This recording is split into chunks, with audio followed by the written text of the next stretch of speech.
Good evening, everybody. Welcome. We're gathering the regular meeting of the Newport City Council for Monday, April 20th, 6 to however long it takes us tonight. I do not expect this to be a super long meeting. Present in the room, we have myself, Rick Efford Chase, Mayor, Council President Carter Finnegan, Council members Andrew Touchette, John Manette, and Sharon Perry, Clerk Treasurer Jim Johnson. We have several staff people in the room tonight. Stacy Therian is here. Robin's here. Carrie's in the back with Robin. Tom is here from PW. Who am I missing? Anybody? I think that's everybody.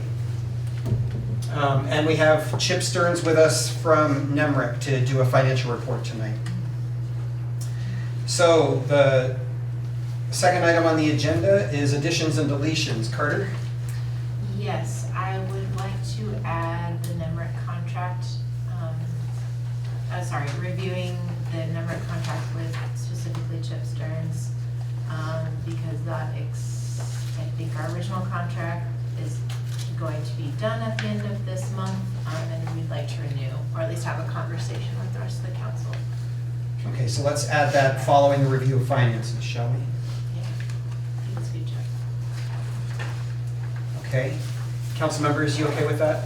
Adding the review of that contract for the coming year? Yes. Okay, and I've placed some material on in front of you there regarding that. We can bring it up when we get there. Okay, anything else, Carter? Okay, Andrew? No, thank you. John? No thanks. Karen? Jim? And I have nothing else to add or delete. So the agenda stands as amended. Next item on the agenda is the consent agenda, and I want to note one change here as well. I realized this morning that the copies of the city manager job description and job posting that were included in the packet as we published it on Friday did not include the changes that we had made. So I have put in front of each of you council members copies that have the changes. They were very modest, and you can see actually that they're highlighted on your copy. Basically, it changed bachelor's degree in both documents to preferred, and then there was one. Let's see if I can find it here. Does anybody have the other change? It was a sentence. Can you read it for us, Andrew, just so the folks in the community know? Take a leadership role in preparation of major city agreements such as union contracts, insurance settlements, real estate, and legal matters for council's authorization. Yeah, I think we were just changing whatever that language was to take a leadership role.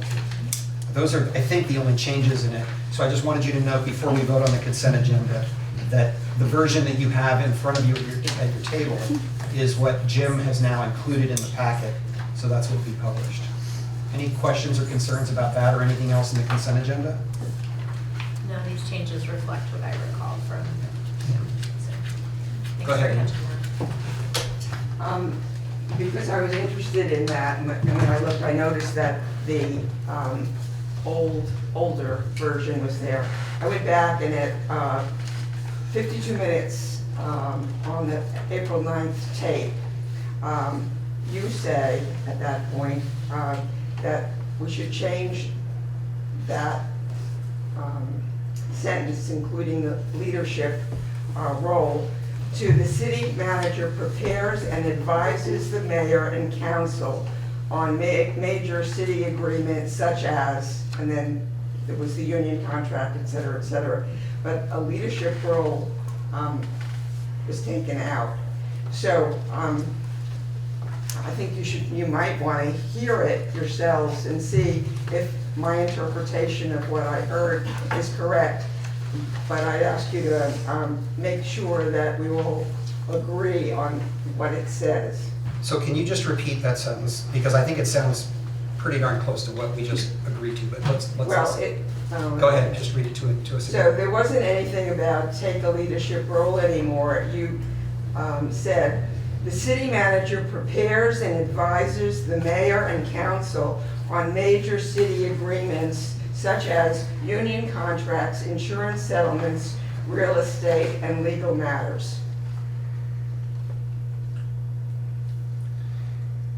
Okay, council members, what do you want to do with that? I think it's probably not too late if you want to include exactly that language as Ann just read it in the documents that Dominic is working on preparing. He did reach out to me, I think within 2 days of the meeting. I think it was Friday actually following the meeting, to say, this is how I interpreted that change. Is this acceptable? I looked at it and said that I thought that it had met the language that we were looking for.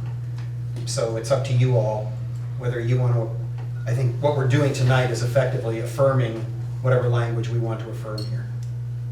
Well, I would suggest that what you're doing tonight, though, is you are accurately reflecting what you voted on the 9th. Fair enough. Here's what I don't want to do, council members. I do not want to get into a months-long debate about whether or not what we passed is what we're voting to include in the minutes tonight. So if, I wish we weren't doing this tonight, because this is not where I want to spend our time. But I understand and appreciate the distinction that Ann's trying to make. And if you want, what we can do is make the change in this document. Mr. Clerk, do you have a recommendation here? Because the fact that it's not in the minutes the way we did it is what got us into this mess. So if you have a suggestion about how you want to help us clean it up, I'm open to it. I can go back and listen to the tape and write down exactly what was said. Okay. But I can do that. I don't normally do that. I write down my notes and that's what the minutes are. Right. Council members, then I think what I would do is withdraw the minutes from the 9th from the packet tonight and ask that we hold off on approving the minutes until the next meeting. Allow the clerk to make the change and then contact Dominic Cloud tomorrow morning and say, we'd like the language to reflect this, the actual language that Jim takes from the tape. Yeah. Does that sound all right? I kind of remember it as Yeah, Ann said it. fair enough. Okay, so Jim, that's what we'd like to do, if that's okay with the council. Can I have a motion to remove the approval of minutes from April 9th from the consent agenda for tonight and put it off until our next meeting? So, I have a motion, do I have a second? I'll second. And a second, any further discussion or conversation about that? Okay, hearing none, all in favor, please say aye. Aye. Any opposed, nay? Motion to remove the minutes passes. And Jim, tomorrow morning, if you could make that change and then Yeah. do an email to Dominic and myself to reflect the change, I'd be grateful. Okay? Any other changes to the consent agenda?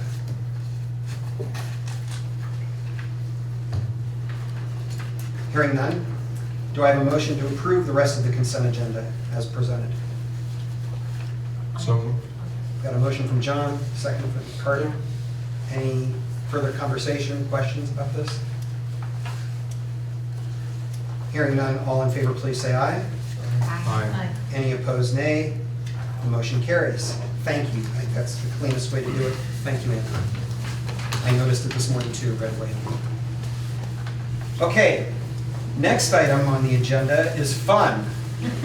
Well, it's not true. The next item on the agenda kind of sucks. You can let the official record say that the mayor thinks so. So, Jim, would you kick us off for an appreciation of, kind of an announcement of Stacy's decision and appreciation, and then we'll ask Stacy. In fact, Stacy, why don't you just come join us?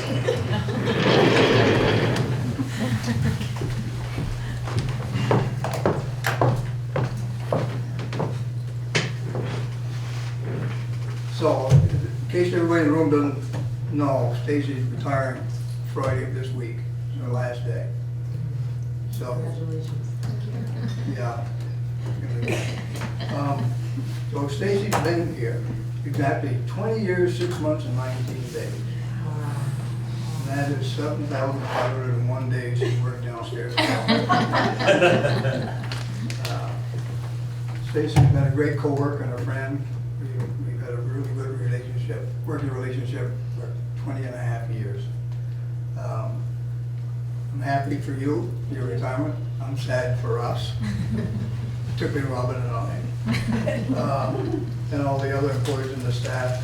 So we just wish you good luck and happiness down there, and enjoy the sunny weather in the south, and enjoy those grandkids. That's what you want.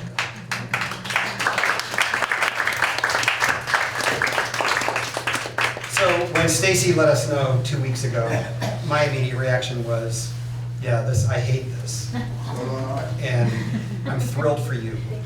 And I think we can all say that. We're all really thrilled for you and your family and what this means for you. And it's a hardship for this community to lose you because of who you've been in this office for 20 years.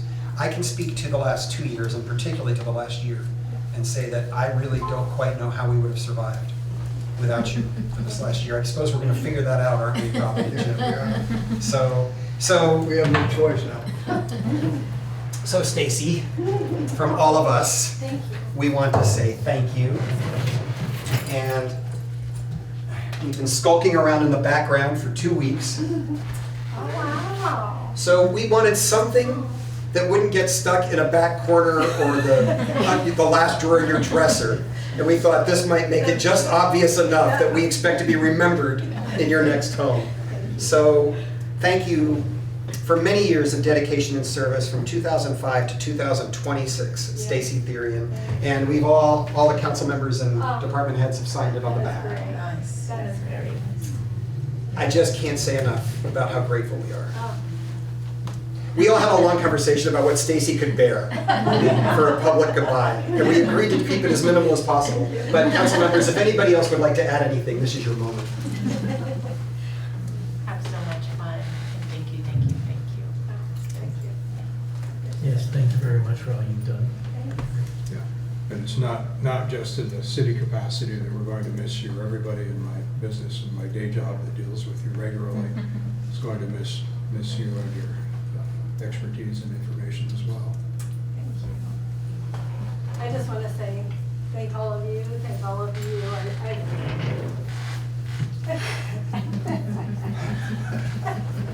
We knew it was coming to that, didn't we? I've enjoyed serving this public, and I've enjoyed working with everybody. And It's okay, we wanted the tears. It makes us know there's a little twinge. I know, I'm so excited about my next adventure, but I'm so sad about leaving this community.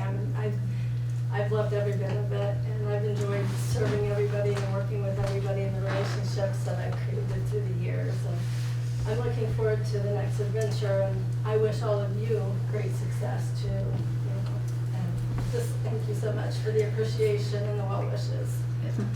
Thank you. I didn't hear the invitation for all of us to keep you on speed dial. Didn't you mean that to be a part of your conversation? Vacation. Okay, we'll give you 2 weeks. Don't worry about that, I've got her phone. Really, truly, thank you for everything, Stacey. Thank you so much. I appreciate it.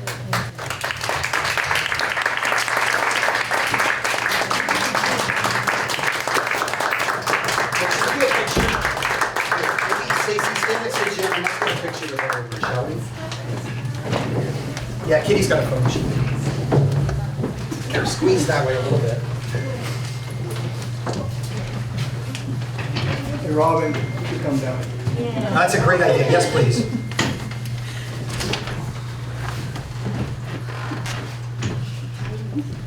Cut it out, you guys. Robin can't take it either.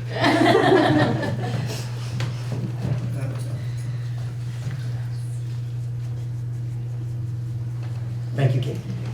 Thank you. Thank you all. Thank you, Stacy. All right, yeah, that's Get 3 more days out of here.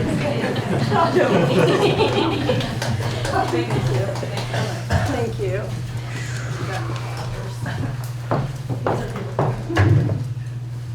Pit stopped and coming back from Florida. We like briefly stopped in North Carolina, and it was so green there, all of the trees. I was like, it's spring. And then we came through the clouds in Burlington, and I was like, oh, It's winter. yeah. So I totally get it. Okay, I think Mark is trying to say something. Go ahead, Mark. Hey Stacy, well, I want to thank you for your business there when I came in the first time to pay my water bill my first 10 years ago about my house. You were so kind to me. And I also want to call down there and say it's Rafa there. Rafa Jim. Thank you. Thank you, Mark. Thank you, Mark. Okay, I'm gonna move us on. Stacy will be saying goodbye all week. Okay, public comment for items that are not elsewhere on the agenda. John, can you take a look at that for us, please? And Sometimes I forget to say it because I think you all know me by now. I'm Ann Chiarello. And I wanted to make a brief comment about letting us know early on about things that are happening. So about 2 meetings ago, I think, there was an executive session in which NDD members and VDA members and everybody went in and had a discussion, which I presumed was about things that related to Newport's future. And then last week, it might have been, the mayor was down in Montpelier at a meeting, and a whole slew of information came out necessary to that meeting, which I wasn't at the executive session, but which I presume might have been mentioned during that executive session. And I asked when you guys came out of executive session, you guys and ladies came out of executive session, if there was not anything, and that executive session lasted for about an hour, anything that you could tell us. And I only ask you now to think back and for the future, to think back and think about what it is that maybe in broad strokes would not violate executive session in any way, but could give us a clue, because it's, I don't know, it's a little belated to start hearing what is happening in Newport, down in Montpelier, and then getting it afterwards, when we should be on the first line, on the line to know, first in line to know. Thanks. Thank you for your comment. And Lori? Lori, go ahead. Laurie Grimm, resident of Newport. So a few months ago, as a member of the Developmental Review Board, at one of our meetings, Frank Cheney brought to us information on kind of Act 250 and Act 181 and where things were going to be going and what might happen with our positions on the DRB. I still don't know the whole thing yet, but since that time, I've done a lot of research, not done yet. I paid a lot of attention to what's going on in Montpelier with Act 181 and the way that the state passed it 2 years ago. And I am in full agreement with Tier 1 of Act 181 because of its work for us in Newport. But the other 2 sections leave a lot to be desired for farmers and landowners because of some major rules that's going to cause a lot of issues with development. And I completely understand the conservancy of our lands and those kind of things, but there's a lot of problems with those other 2 tiers. And unfortunately, what I'm finding is most people want to abolish all of 181, repeal the whole thing, and start over, which I think is going to cause more trouble for Newport, particularly because of where we're going and what we want to do, and what actually the first tier will tend to help us with.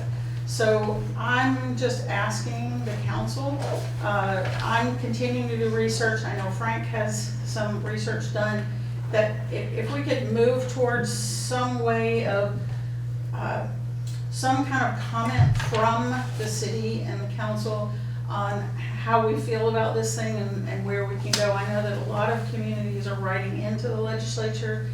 There is now some movement in the legislature to possibly repeal Tier 2 and 3.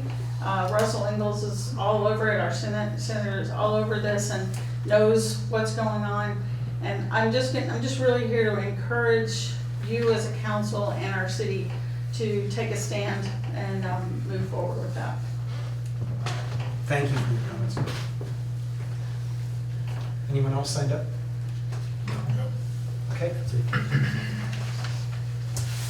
Okay, then we're moving on to item number 6, review of finances, which is why Chip Stearns is with us this evening. And Chip will ask, I guess we're gonna have you share your screen. Is that the way we're gonna do this, Carter? Yes, please. Yes, please. And we'll make it as large as possible. Yes. It was in the packet, but I have not made more copies. And we also might need to fine tune the audio because our owl's been quiet and I'm afraid to touch it until I know it's necessary. Let's test the sound, Chip. Yeah. Well, if they have problems, Gary. Okay. Oh, that's That's what I'm There hoping. we go. Yes. I was adjusting over here. Okay, I think we're good, Chip. Okay. Maybe a little bit more. Let me,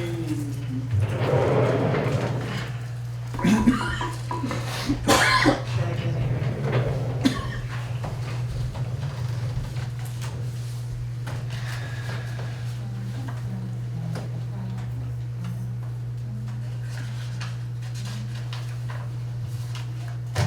turn on window.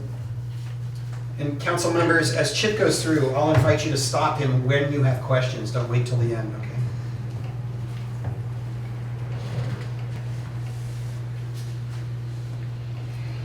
So can you see the screen? Yes. Yes, we can see the agenda for the evening. No, all right. Instead, let me move this. I'm hoping. I'm gonna drop that and grab the screen again.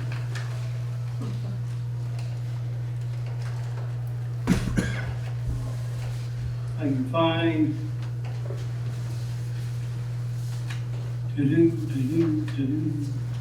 PDF.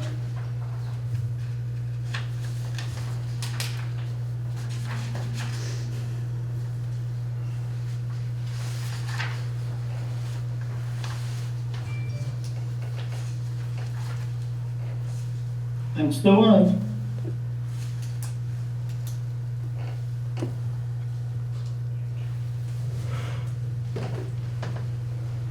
Yes.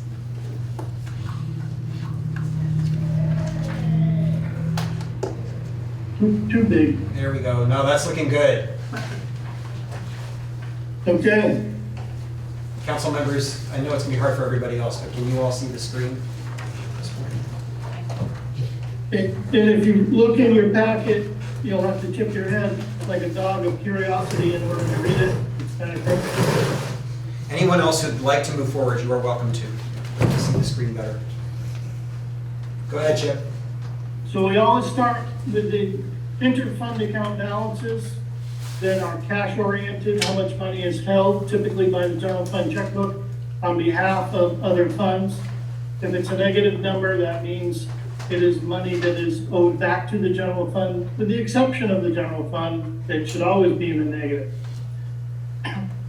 As we go down through, key funds that we are really always trying to resolve are the funds that begin 08 and 09. The sewer fund is in a positive position of $41,000, and the water fund is in a positive position, $482,000. And I'll remind you, both of those at the end of fiscal year 25 were in the negative. And we have taken very clear and distinct action to resolve those funds through rate changes. The other one of high interest, number 15, the Walmart Reserve, was broken out so it can clearly report separately from all the balance sheet in the general fund. We still have $357,000 in cash held on the Walmart Reserve. those are the highlights of that one report. Anybody got questions on the other funds if you're concerned? Nope. Go ahead, keep moving. Hearing none, I'm gonna jump on down to the balance sheets. Assuming I can bring that up. Again, the premise of the balance sheet. Can we make that one a little bigger? There we go, yep. Okay, realizing the due from was $1,053,000 that we owe out, and we have $2.6 million in cash. So that means we are carrying more cash than we are obligated to other funds. At the end of fiscal year '25, that was not a true statement. Highlighted accounts in this one that I have confirmed based on, this is a Friday report, Friday's balances. The current tax receivable of $4.5 million. Within the next 30 days or less, we should see a large influx of property tax payments due on May 15th. And so that number, I hope, drops down to somewhere less than $100,000. Please pay your taxes. Delinquent taxes, we are down to $197,000, almost $198,000. When we started the fiscal year, we had $545,000 owed to us. So there's been a diligent effort to make collections. That is known from the allowance for uncollectible, which is at the bottom of that list. And if we can target ourselves to have between taxes, interest, and penalties, less than that amount of money by June 30th, it'll help in our recovery.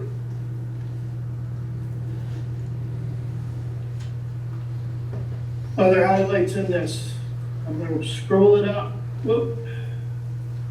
So you can see in the liability list, we still have a tax anticipation line of credit of $500,000 that we had taken out really early on in July.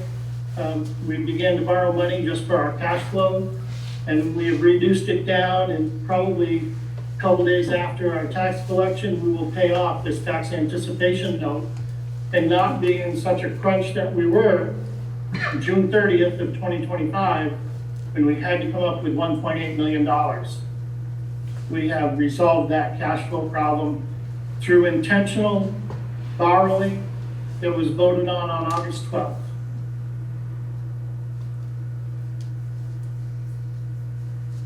At the bottom of the liabilities, you can see Newport City School District still has a remaining balance of $2.7 million that we owe them.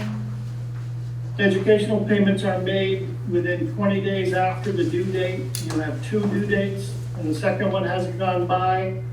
So more than half of what we have to collect in current taxes will be owed to the Newport City School District.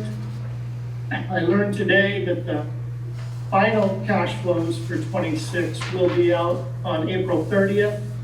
And so before we even get to our tax collection day, I would suspect that that liability should drop by as much as $150,000, and that'll help us keep more cash in our own hands.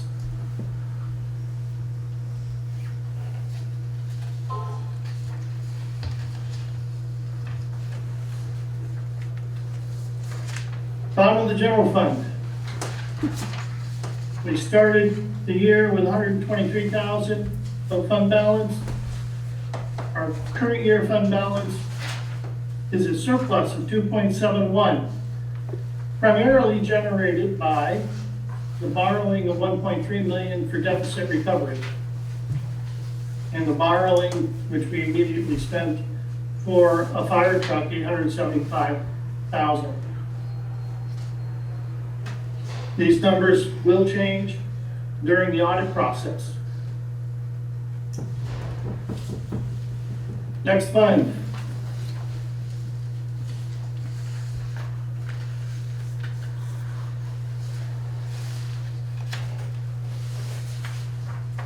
Mooring management fund. Nothing's changed here.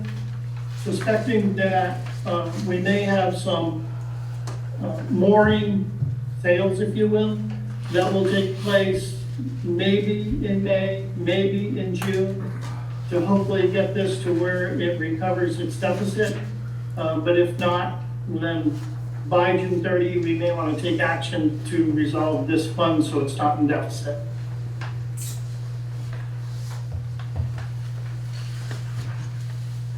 Project fund, netting zero at the end of this year. The council voted to move the 17 bucks that was hanging out here back to the general fund 2 or 3 months ago. East Main Street Cemetery has been carrying an obligation back to the general fund that started in 2001 at around $22,000, is now $23,000. This fund as well should be self-sustaining, presently is not. And so by June 30, I'm hoping the city council chooses to forgive this interfund balance, which is nothing but an accounting entry to give the cemetery the value of $23,000 and clear out the due to from, so that it can go back to self-sustaining without reporting obligation. It's been owed for so long, no one can identify why it's owed, and so it is clear that it just should be forgiven. Yeah, I guess I would say on that, the financial task force has discussed that and has come to that conclusion that forgiving such a historic unknown, which it's a value that's lingering there, and we could either request to have that paid back, or it would just be incurred. It would basically just regenerate that debt. So the financial task force has come to the consensus to, but that can be a discussion for another date. I just thought we were on that topic, so. Okay, sorry, continue, Chip. Yep, same thing, from the Val's fund, I think there was $60 paid as a service fee once out of the general fund. That should be reimbursed or forgiven. This is self-contained trust account that the city maintains. CDBG funds, these were a housing project ran through this fund through state grant money plus local matches. And again, 3 months ago, the residuals that were held in this fund, the city council voted to transfer those back into the general fund.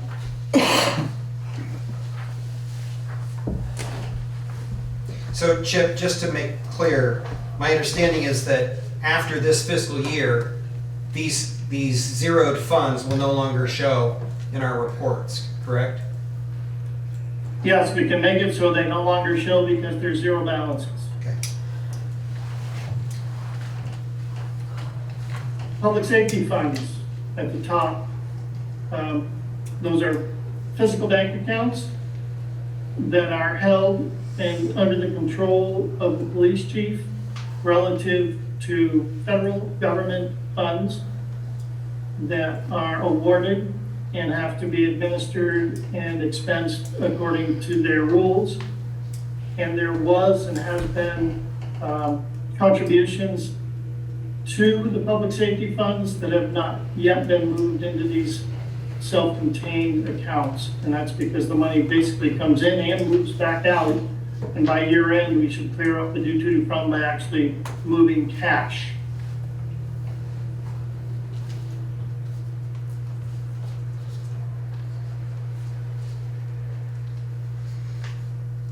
Recreation Trust, under the Recreation Committee, there are funds held for their purposes there, and the residual activity right now still indicates the general fund has $376 held on behalf of the recreation group, but at one point, that group owed the general fund $1,600. So we netted ourselves through, and by June 30, we should have resolved any funds that belong one way or the other to be cleared up, at least identified and cleared up.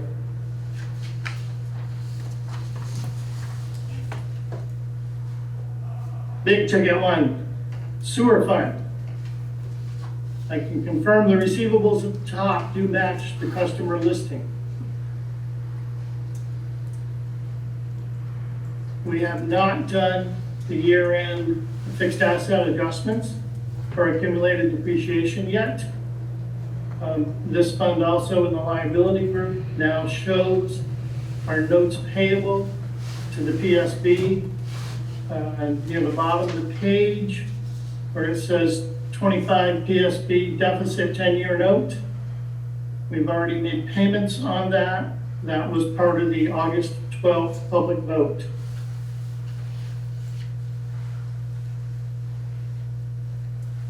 Can I ask a question? Sure, can you pause for a moment, please, Chip? Please go to the microphone. Sure. When I looked the other day at this, I noticed that there is no water reserve fund and no sewer reserve fund. And our budget for 2025 to 2026 said that we were going to put 5% in a water reserve fund and 5% in a sewer reserve fund. And so we don't even have a title for it. I don't know whether or not any of the money has gone into it, but when that budget came and was visible to the citizens, they expected that when they paid their water and sewer bills, that 5% would go into a reserve water and 5% into a reserve sewer fund. So I'm asking, where are those? Where's that money? Thank you. Chip, you want that one? Sure. We haven't completed the fiscal year yet. The money is in the budget, in the budget status report, as budgeted amounts of money. And the reality is those do not get actualized as expenditures. Those get established by having a additional line in the fund balance group that says fund balance reserve. And that entry should be done and made between the fund balance account and the fund balance reserve before June 30th. Thank you. Thank you. Keep going, That Chip. holds water and sewer.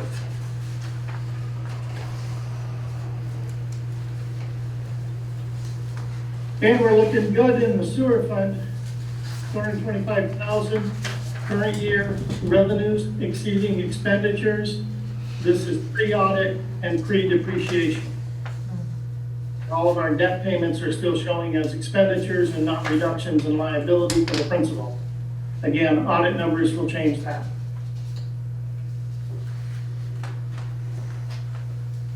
Priority redundancy, only use water. Water rents receivable confirmed that we have a customer list that matches 158,977.74. Again, depreciation has not been done. The due to from finally shows a positive number as if the general fund is holding cash. You can see third line down, water tower bond 2026-1, $2.603 million. We did close on the Vermont Municipal Bond Bank note. We did draw from the bond bank and paid the Sumsick Savings Bank water tower line of credit that had been approved August 12th. And so we are now in our, I think, 25 or 30-year note to pay down the water tower project.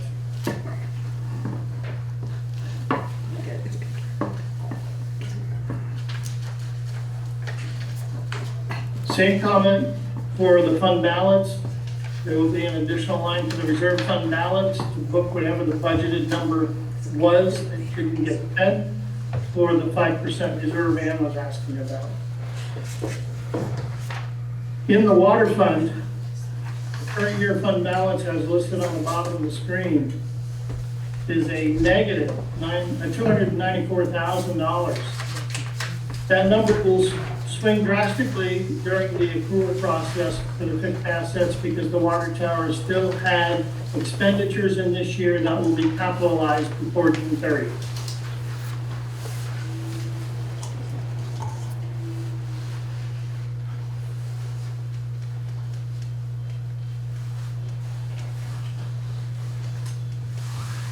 Reappraisal Act. Act 60 funds, 142,000 is in the fund now. There was a contribution from the state of Vermont for the $950 per parcel of $17,943.50 this year that have been booked. This is cash sitting in the general fund checkbook for the purpose of reappraisal, which is about to be undertaken in the next year or so. And there is also in the general fund budget a contribution to the reappraisal, I believe, of $40,000 to be contributed to this fund from general fund raised in taxes.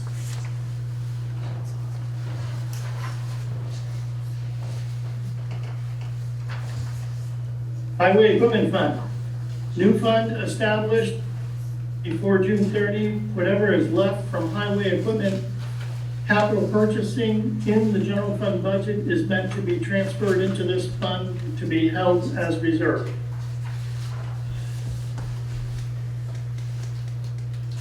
Same thing for highway paving.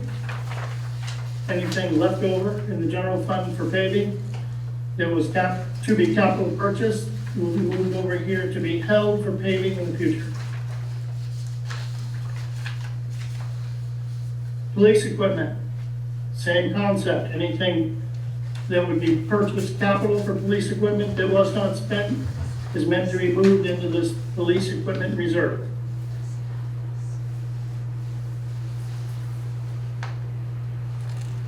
Same concept for fire equipment reserve.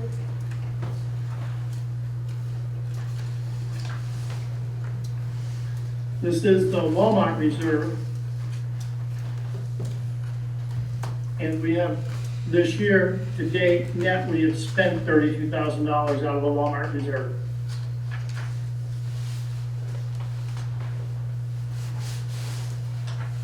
Records preservation, this is the fund that holds $4 per page of reporting. It goes into this fund, and then purchases that are relative to records keeping can be spent out of this fund, and it's cumulative to $50,000 right now in value.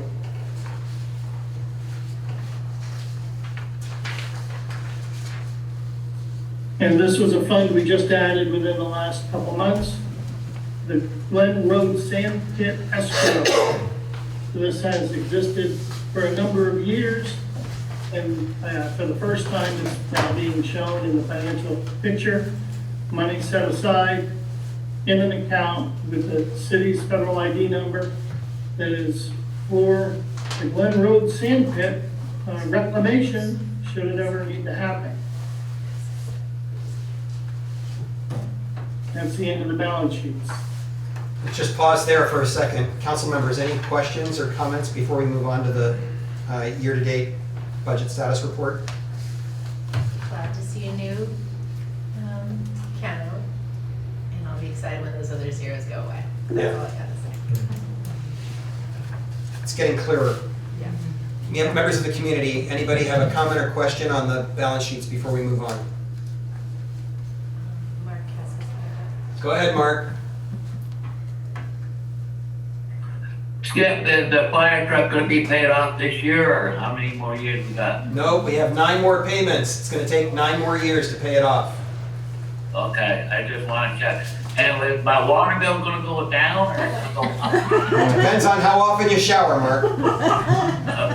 What's your butt? There is no change in the rate being proposed by the Water and Sewer Task Force for the coming quarter. So if your usage has stayed the same, your bill should stay the same.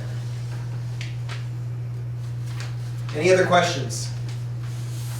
Okay, Chip, let's keep rolling. Let's take a look at the budget status report, please. Okay, this is budget status report, suppressed to headers. So it's only 19 pages. Otherwise, it's like 63. So this is all subtotaling in departmental groups. Try to blow it up a little bit for you. out. Gosh, and then I'm blowing it out. Oh, God. Are you good?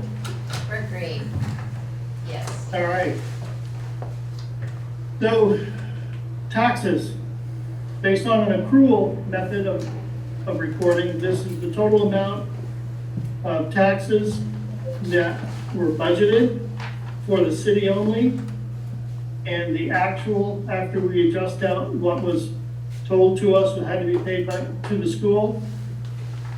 We are 98.05% of actual revenue to our taxes that we budgeted. I did mention that there was a likelihood that in the final cash flow, we would be able to reclaim upwards of $150,000, which should put us right on target.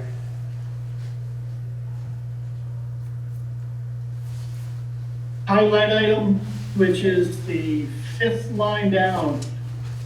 Other interest income is the subtotal with $1,000,003 showing as our actual. That is in general government terms of a general fund borrowing $1.3 million for deficit recovery. It goes as revenue in the year that you borrow it. The next line below that, $45,000 of revenue transfer. Again, from 2 or 3 months ago, City Council authorized transferring out of several of our funds that were just carrying residual balances for no reason necessary. Brought that money back to the general fund.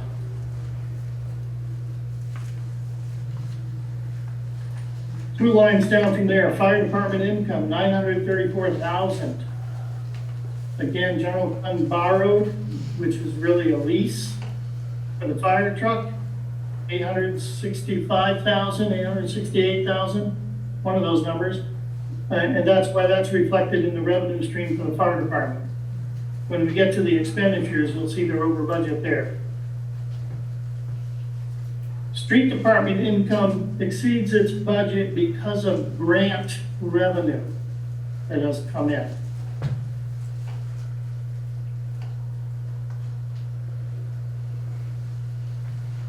No other major highlights in the revenues from the general government.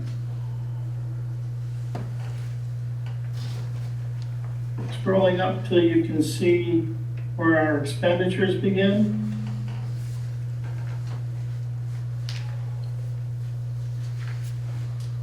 Government operations, salaries, benefits, office operations, City Hall is pretty much everything to do with City Hall operations, except the police department, which has its own category.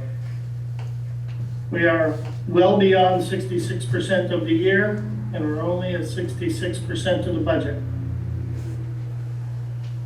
And unfortunately, with Stacy leaving, we might come in even lower.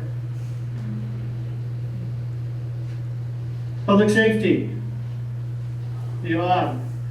Police salaries and benefits, in total, 89, almost 90% of budget, primarily because there are lines in the salaries and benefits which are unbudgeted, reimbursable, grant salaries being paid for operations like Stone Garden, in which employees are working beyond regular hours and it's reimbursable by the federal government. So they look in summation to be way exceeding budget, and that is primarily because of the fact that they are working details after hours in a reimbursable fashion.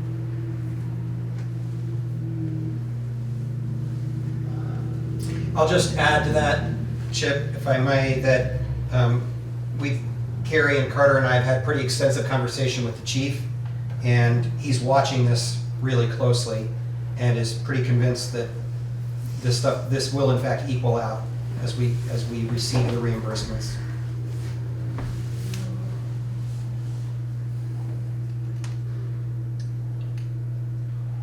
Then fire department, the last group blocked in the bottom.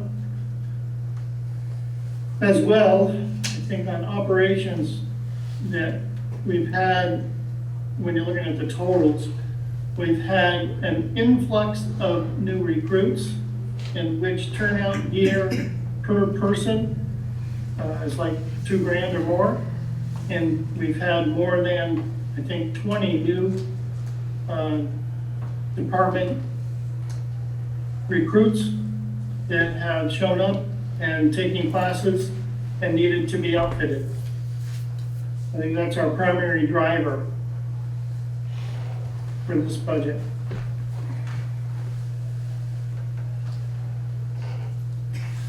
Public Works.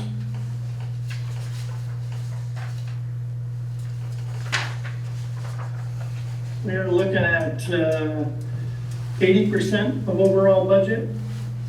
And I would say that a lot of that, again, is grant work that has been done by the Public Works Department that has come in as reimbursements, as seen in the revenue stream. And so when you're looking at your budget to actual, when you get unbudgeted expenditures for grant work, it can skew the subtotaling numbers. That's why we're seeing them look like they're at 80% of their budget to actual, when probably $250 million could all be grant money that was spent. Landscaper, right on target, 77% with 6 weeks left of the year.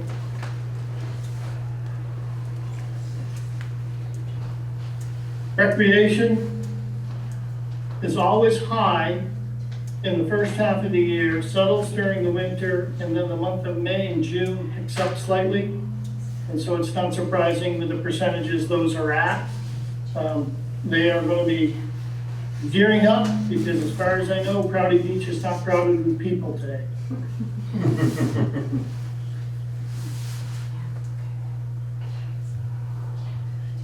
Conservation,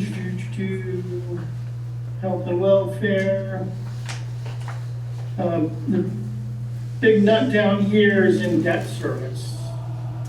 We budgeted $270,000 in debt service and we paid $305 in debt service. I just will comfortably say that at the time that the budget was developed for the current fiscal year we're in, there was not a clear delineation and understanding of all the debts that the general fund was carrying, nor that the general fund would take on with the need to borrow. And so this number has been identified in the next fiscal year budget to be much more accurate in all funds for all debts that have been known. It's just a reality of what we went through beginning in May of '25. Capital improvements, another big number. 797 planned, 2.1 million spent. There's a fire truck in there, and there is, what's our other big one they had? The Vista Causeway project. Right.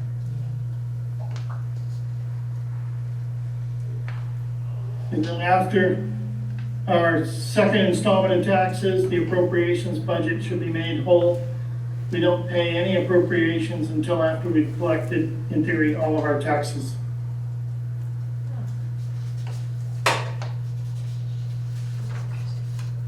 And therein lies the bottom line of the general fund, $2,071,953.45 to the good, based on an accrual method of accounting. Any questions on the general fund?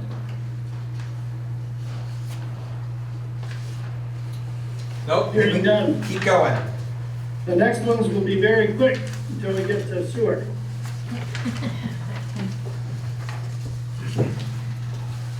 Prospect fund, we transferred out $17.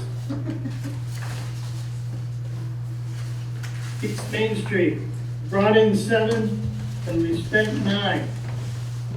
And this is the same fund that needs $23,000 for Gill.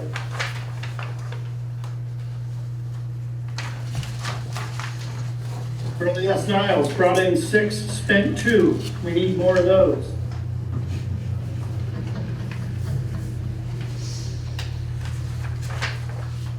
DPG funds, minimal interest brought in before we closed all of the bank accounts that we were holding with minimal amounts of money in them to transfer out $31,856.64. This fund will zero out June 30th.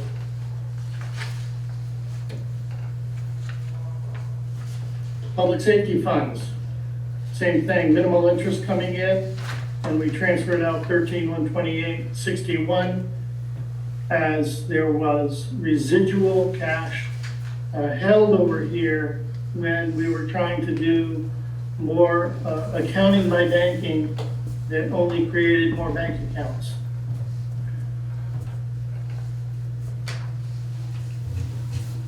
Recreation Trust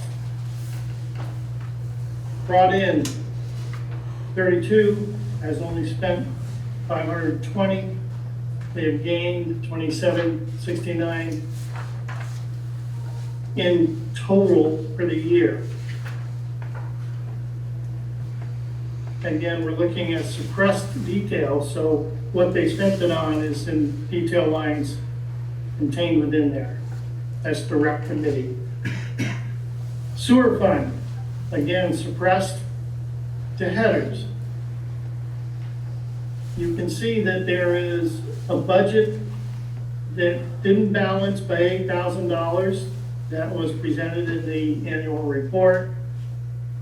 The plan was 1.729 million in sewer income. We have only done 3 billings and we're at 1.5.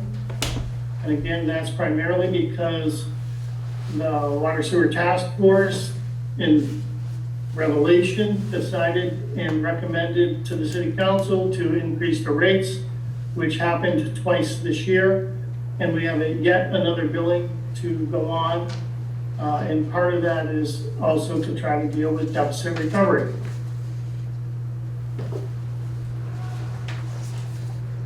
Nothing astronomical here in the numbers. And for Ann, there is your $82,771.82 capital reserve. Again, budgeted, and the hope and prayer is that we don't end up spending it, and we set it aside through the use of the fund balance reserve.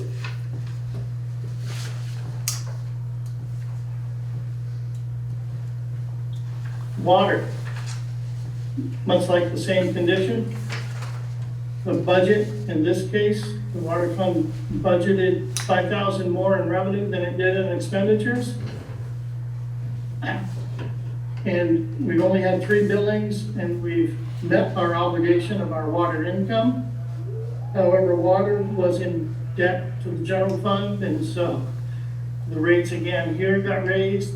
And when you get to the bottom of the water fund as it stands right now, it's still $294,000 in deficit of actual revenue to actual expense this year on an accrual basis. The group that is budgeted for debt service, 420,000 budgeted, 397 has been spent. That will be dealt with in the accrual when the principal payments on debt will adjust down liabilities on the balance sheet before June 30. The capital reserve here is $54,782.71.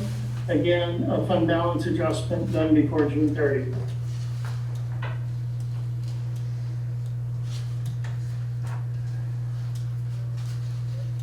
Reappraisal, state parcel payment came in. Nothing has been expensed out of this fund this year.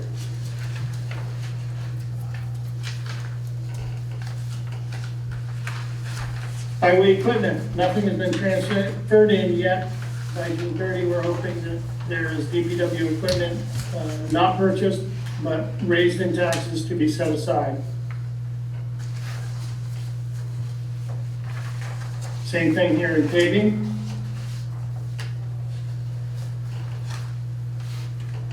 Same thing here in police equipment. Same thing here in fire equipment.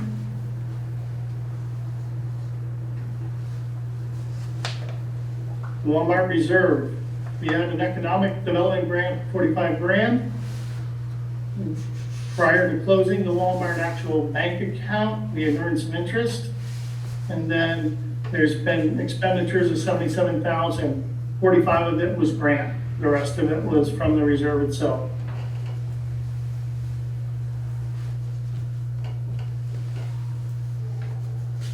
Records preservation, money in, money out, net just about $8,000 to build that.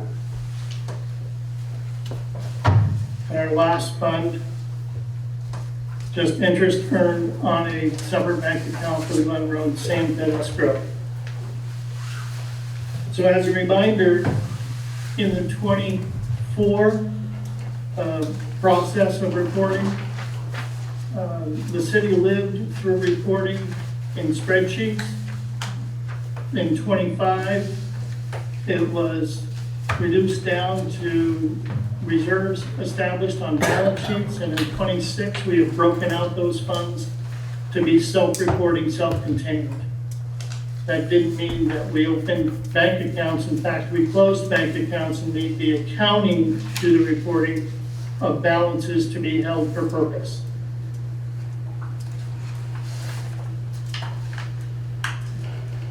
End of presentation. Thank you, Chip. Question? Yeah, council members, any questions about any of what Chip has presented? Okay, members of the community, any questions or comments? Go ahead, Lori, come to the mic, please. I'm just trying to recall where the baseball stand, the grandstand fits in any of this. Has it been removed out of the budget, or is that a whole separate entity? I'm just trying to remember where that ended up. Are you talking about like the siphon project or the actual, the No, the building actual remediation? grandstand that was, Oh, okay. that there was money for raised, and is that a separate thing away from the city? That, to my understanding, that is a completely separate entity. I know they pursued the Vermont Community Development Just speak Grant. up. I'm sorry.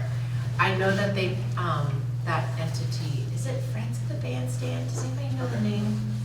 The name of the group?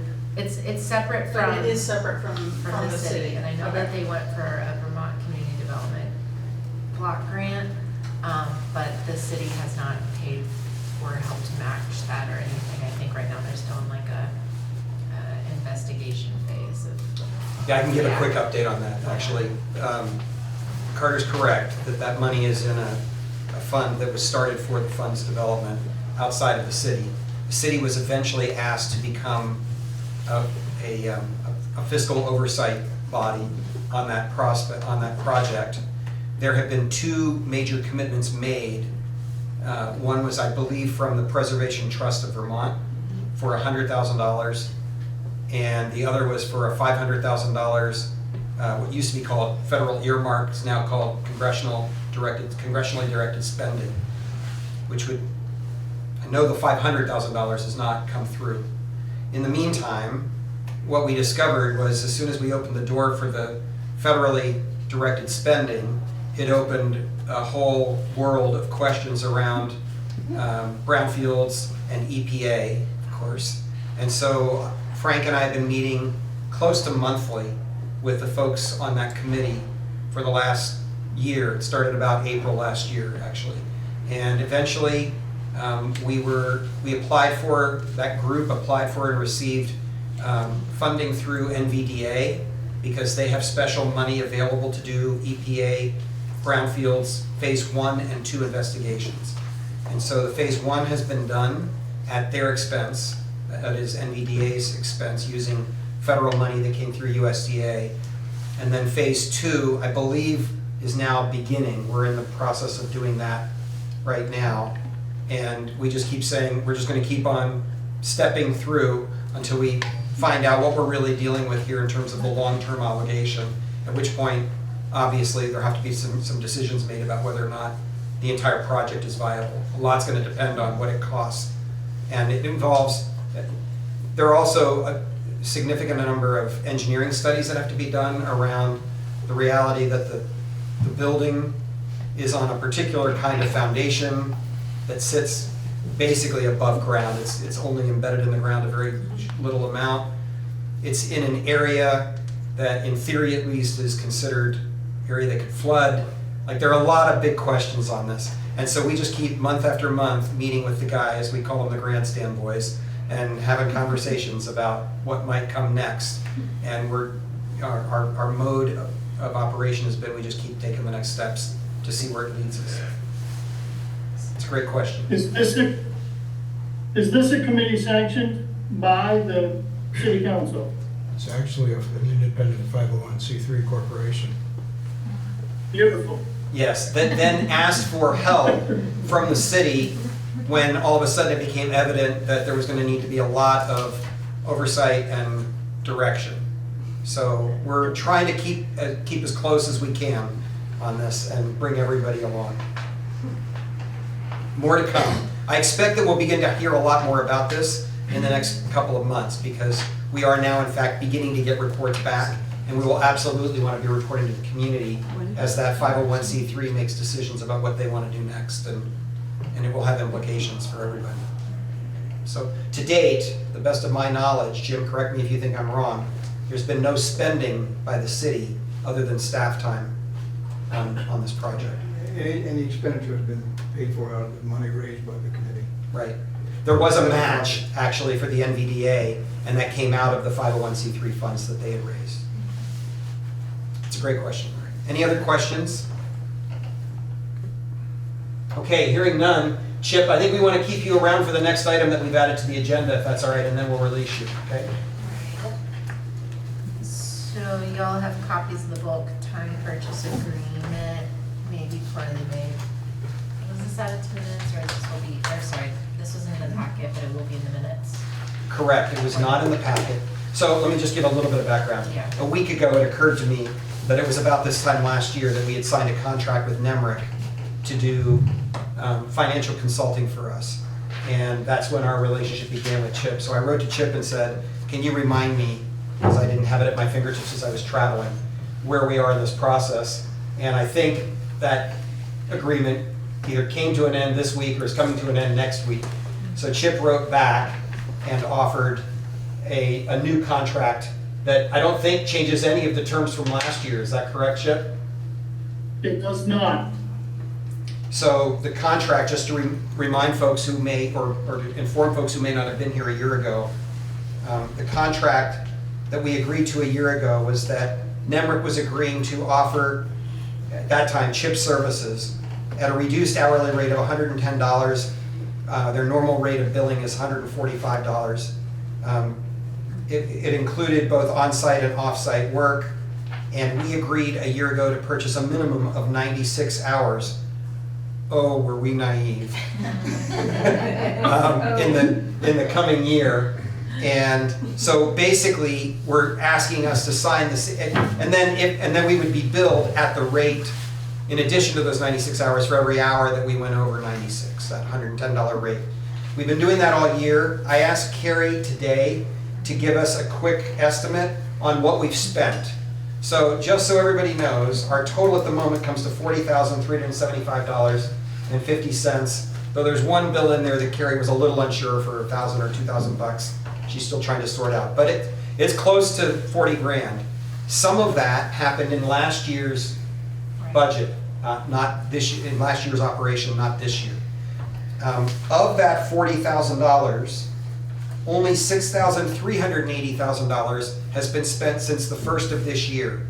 And the reason that matters is because the huge amount of time that we requested from Chip was really all about getting us through the audit, figuring out the balance sheet challenges, creating a new chart of accounts for the budgeting, working through the new budget, and then completing the audit. Am I missing anything, Chip and Carrie and Carter? I'd say Hours of non-sleep and waking up. And Yes, exactly. Yeah, I think Chip bills at a different rate for middle of the night sleepless hours. So, and then Chip has been attending almost every financial reporting and fiscal practices task force meeting, and I think it's the best $40,000 this city has spent in a very long time, and I mean that when I say it. The fact that we just had the report we had, and that we're looking at a budget that we can be thoroughly confident of for next year, both of those things are largely attributable to Chip and his effort. So Stacy. say that again, Chip? And Stacy. And Stacy, that's true. And Carrie, and Carter, honestly, and the task force. A lot of people worked really, really hard to make this happen this year. But truly, Chip, none of us could have done this without you. So I'm grateful, and I think, Carter, you and I can say that it's our joint recommendation to council that we sign a new contract on the expectation that we'll be a lot closer to 96 hours this year than however many hundreds of hours we've used in the last year. Yeah, and looking down the road, we still don't have a city manager in place. The job description we just posted said it will close at the end of May. So realistically, we aren't looking to have a city manager help us complete the audit at the end of our fiscal year. So we definitely want to retain Chip and all the support, then layer in Stacy and maybe helping her replacement get caught up to speed. I know he's been integral with Carrie joining. So yeah, I cannot emphasize, this is a priority for me. But if you guys have any Yeah, and I would go one step further and say that it's not lost on me that our banker is in the room, and that one of the requirements of the various loans we took is that Chip would stick around until all of us, the bank and all of us on council, are confident that we can manage this on our own. Yeah. Are there any questions from council about this contract, which looks basically like it did a year ago? Any questions or concerns from the community? Okay, hearing none then. Oh, who did I miss? Do you mind if I just say something? Oh, I'd be glad to have you say something. Okay. I think. Hey. You know how I love surprises. Will you introduce yourself, please? Yes, my name is Kate Stallman. I'm here as a community member. I'm a citizen of Newport, not as a banker. However, I want to thank Chip for making what was a very opaque accounting practice very transparent, clear, might not be super easy to understand, but it is certainly understandable.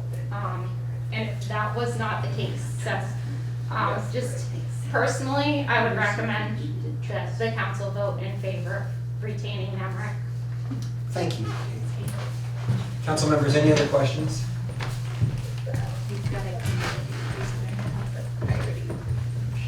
Someone online has a question. Was that Mark? Mark, go ahead. Hey, the budget looks pretty good as long as we stay out of debt, don't have to borrow any more money. That's from your lips to God's ears, Mark. Thank you. Council members? Well, particularly with one, no city manager, and two, Stacy leaving, I think we really have no choice if we want to keep going and keep progressing. So an appropriate motion would be to approve this contract and my signature on your behalf as mayor on the new contract. I'll make that motion. And I'll second. A motion and a second. Any comment? All those in favor, please say aye. Aye. Opposed, nay. Motion carries. Chip, with our deepest gratitude to you and your colleagues, thank you very much. You're welcome. We release you because we're paying you $110 an hour. I didn't make any more money today than I normally would. Duly noted. Over. Good night, guys. Good night. Okay. Moving on. Actually, I'm going to turn the facilitation of the meeting over to Carter because I committed, I believe it was 2 meetings ago, that I would not participate in any conversations regarding the Newport Downtown Development Memorandum of Understanding. So I'm going to leave the chair, sit in the back of the room. It's all yours, Carter. So we had briefly discussed this when I was on a train, and I understand my communication was spotty at best. And as we progress and look at TIF strategies and continuing our work with Whitenberg, that this memorandum has importance, and like in most government work, it's taking a little bit longer than we'd like. But not just blanket extending it and actually taking a look at the details, look at where we're at in the program. I know Sharon, you're new to the table, so I think it'd be great to have a conversation with Newport Downtown Developments, either executive committee or if there's certain chairs. But mostly looking, what path do you guys think would make the most sense? And if there are a couple folks that have particular interest in pursuing this and looking into it. So yeah, how should we proceed and who wants to proceed? So what would protocol be here? I would say that since there's roughly a contract or some verbiage in place, that maybe two of the council members look into this and have conversations, because I don't want to violate open meeting law. I mean, we could, at the same time, we could totally have an agenda item in the future and list reviewing this contract in public, or if folks had a keen interest in wanting to learn more, then we could kind of divvy up and try to divide and conquer and look at that. So protocol is up to us, I would say, unless others have different opinion. In the past, when we had this contract, was it done with the council and then some of the Newport Downtown Committee's board? Is that how it all came to be? That's How they my all- how understanding, you came yeah. to be? I don't know exactly how it was formed, like the exact language was formed, but I believe that that was representatives and it was more in this open forum. Yeah, I don't think any of us were here when it started. Yeah. So that, When did it start? I think December 24, is that right? That's what is in my noggin. It was in 24. I think it was the end of 2024. well, the place to start would be to look at the current one, and then, given that it's a contract negotiation, a couple of their officers or board members would be the logical people to, excuse me, voices marginal, a couple of the logical people to talk to. Full council? Or do you foresee like a committee?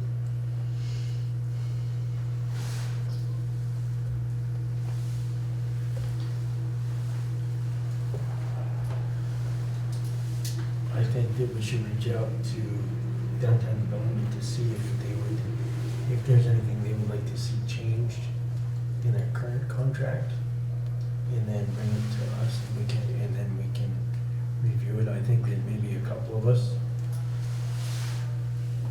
can work with their board, or a couple of members of their board, and bring back recommendations, or that way there's no meeting violation or anything, I wish I had known who was on their last negotiation stuff for this, but I'm sure we can find out. Since you're a contract negotiator extraordinaire, do you have interest? I can, I most certainly will, yes. Awesome. Yeah, I'm happy to help too. I don't have any background in what happened before, but I can do. That's excellent questions though. It's all right. No. That's Too many. We most certainly can, and it's a matter of just looking to, bring everybody up to speed, Yeah. where they're, what the current, how the writing is in the current one, what they're looking to do, what we're looking to do, and at which point we can come back with a presentation For the open council. to everyone. Yeah, Yep. I think that's a great use of everybody's time if you guys are able to dedicate and kind of dig in a little bit more. Okay, so let me just make sure I'm Yeah. understanding this. So Andrew and I are going to contact Newport Downtown's board or whoever, and we're going to sit down and go over how this all works and collect some data and some information. And then we're gonna come back and present, or have them come with us and present. Perfect, got it. For a new contract. Yeah. We have to vote, we have to, is there anything? I'll make that a motion. Yes. Just to make sure, cover bases.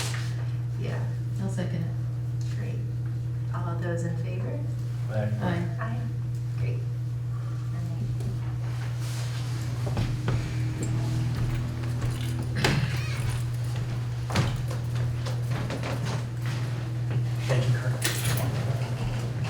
members, I'll just say publicly that, as I committed, I will not participate in those conversations. We'll direct you to the NDD board.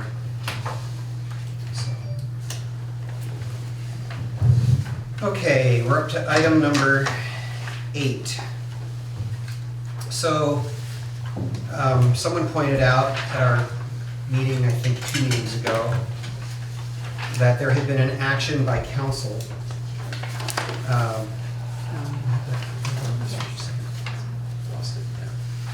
There had been an action by council in the past to require all members of council to secure a bond and to require the city manager to do the same.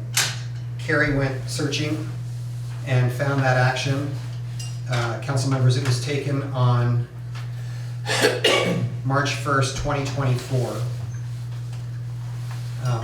And it read as follows: move that the council require each member of the council as of March 1st, 2024 to secure a bond to ensure the faithful performance of each member's duties in an amount equal to $100,000 and require the city manager to secure a bond in the amount of $500,000 to ensure the honest performance of the city manager's respective duties.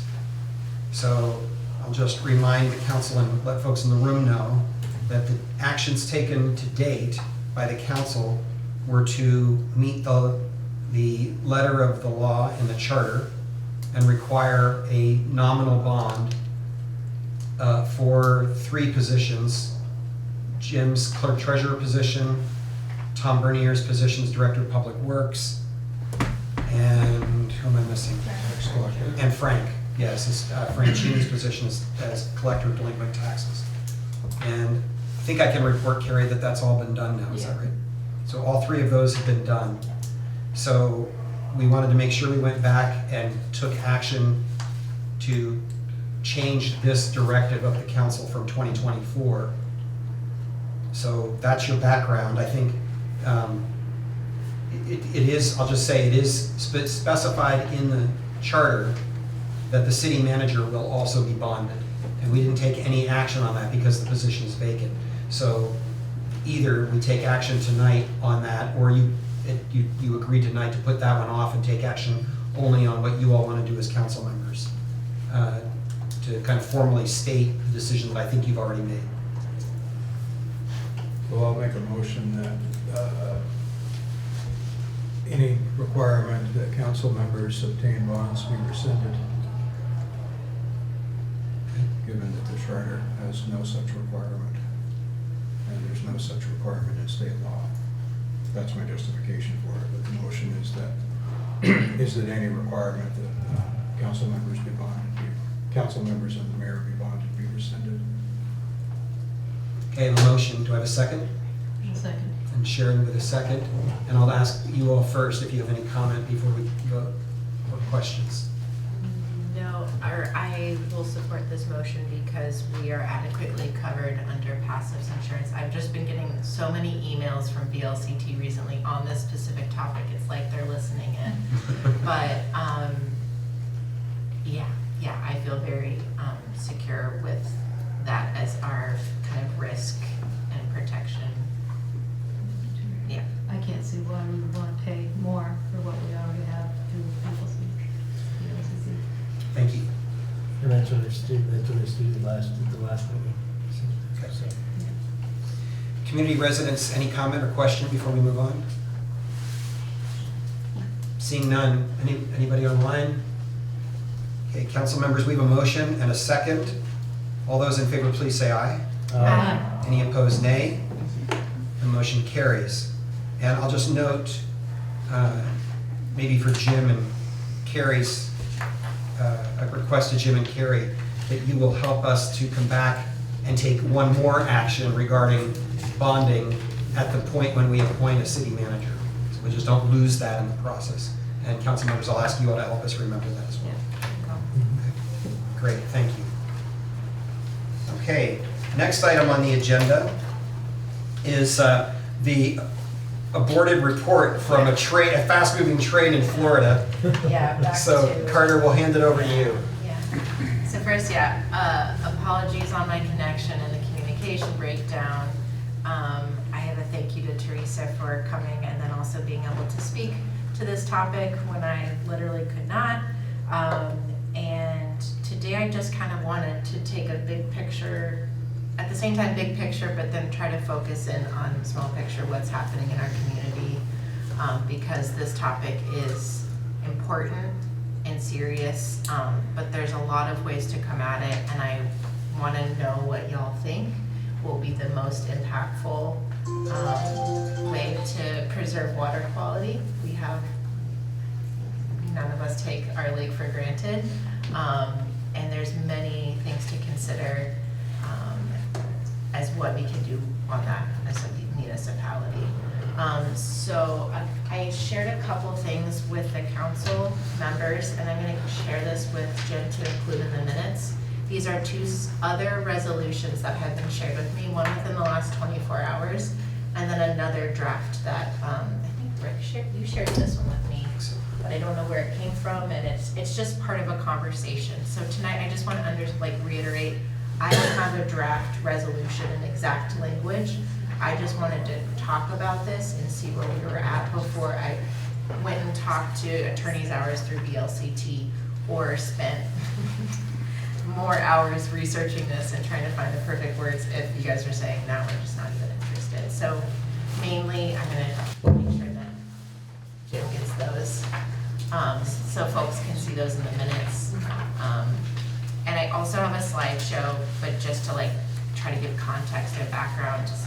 My other background is I was a science teacher, so I tend to go really big and I get really excited about these things. And I also might try to want to explain them, but also I understand you guys are competent adults. And so when I initially was thinking about this, I was like, okay, let's just give an overview of what PFAS are, how they are in our waterways, but then I can go down the rabbit hole of watershed science. And so I'm actually trimmed that because you can spend a lot of time on the internet looking at videos. There's actually some not so great resources from the EPA. And I'm happy to talk about those things as well, but also just for the sake of time, I just kind of want to, again, reframe what are we able to control within our city limits. So with that, I'm gonna try.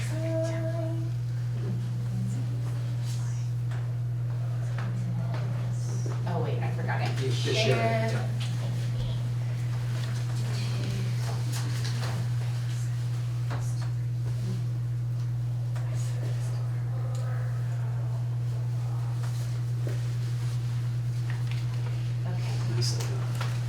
Alrighty, so first I just wanted to share how we got here.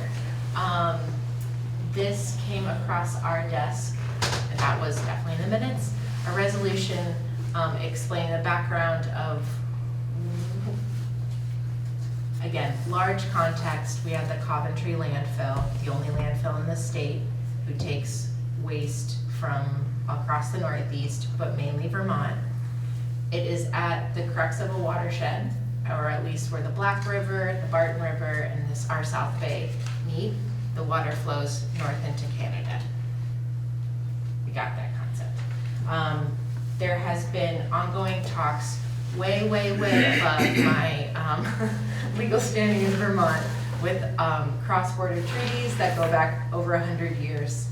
But nonetheless, I looked into each of those whereas points because it was really helpful to give the context of what the Canadians are coming to this resolution with. And often I would look into, the document's not right for me, thank you. And I would just look into, okay, so they passed this resolution, but what was the sentiment? And it was always unanimous, all yays, no nays. So there is definitely a majority, if not consistent, understanding that looking at wastewater treatment, but also any sort of effluent from the landfill, but also other sources of contamination. And so nonetheless, having a large landfill at two rivers at the beginning of the headwaters of our lake is concerning. And so I think there are ways that we, as Newport, that's not a municipality, we can look at it. and what is in our control. But in general, I do want to just come back and say I looked into these, and for the most part, they're true. I think there are some things, oh wait, also I skipped over the why we're talking about this piece. So apologies, gonna reground us. I told you I can go big and get really excited. Basically, the long story short is recently, or not that long ago, and part of what our budgeting snafus were, was the city of Newport used to take leachate that was somewhat treated, untreated, minutia, and process it through a wastewater treatment facility, and then it went into the Clyde River, which of course then entered Lake Memphremagog. We took it, we made profit off of it, and then MCI and other Canadian neighbors worked with our legislature and stopped that business transaction. And eventually they put a moratorium on it, saying you cannot take it, but that expires this year. So that is also why this is becoming more important, why I think it's timely that we look at this. In addition, and there's also extensive media coverage, you can get down the rabbit hole with PFAS in general, because we're just learning more and more. The science, it's not looking good, and I think it's better to be conservative and play it safe. Also, what is locally relevant is our state legislatures. I know Woody Page and not the guy from CJ. Thank you, Larry Labor from Morgan, brought H652 forward, and it's basically an act to ban any discharge of leachate, treated or untreated, into the watershed. Unfortunately, it stalled in committee and it didn't make it to crossover, so it's not going to be voted upon in our legislature. Nonetheless, there are some similar themes, and although we can have a conversation about what that looks like, the pros and cons, ultimately, I would like this conversation to stay focused on what we would like to do to replace that moratorium to prevent leachate, treated, untreated, to intentionally go through a wastewater treatment plant. Okay. So this is one of the whereas that I was like, I see where they're coming from. Again, the science is continuing to evolve, and it's really, really difficult. It's an awful conversation because PFAS are still entering our supply chain. They're still entering our food chain. They're still a ubiquitous product that is being produced and marketed and used by folks. So it is coming down our pipes. It is going to end up in our landfills. And this is one system that they are using to try to concentrate, trap, and store it permanently. There are about 20 of these plants across the states and other landfills. Again, folks will say it's in the test phase, and it's absolutely in the test phase. There is not really much better at this time. And this is costing them millions of dollars. Yes, they are a corporation. Yes, they have funds, but they are trying, and this is really the best that money can buy. So that's just some background, and again, we could get into the science, but I just think understanding or trying to see the whole picture is helpful. Are they using that here? Yes, this is at the Coventry. This is the. And there's a cool little clip of WKAX, I think, going through and getting a tour. So this is just a picture I took last fall. But yeah, that's the little one.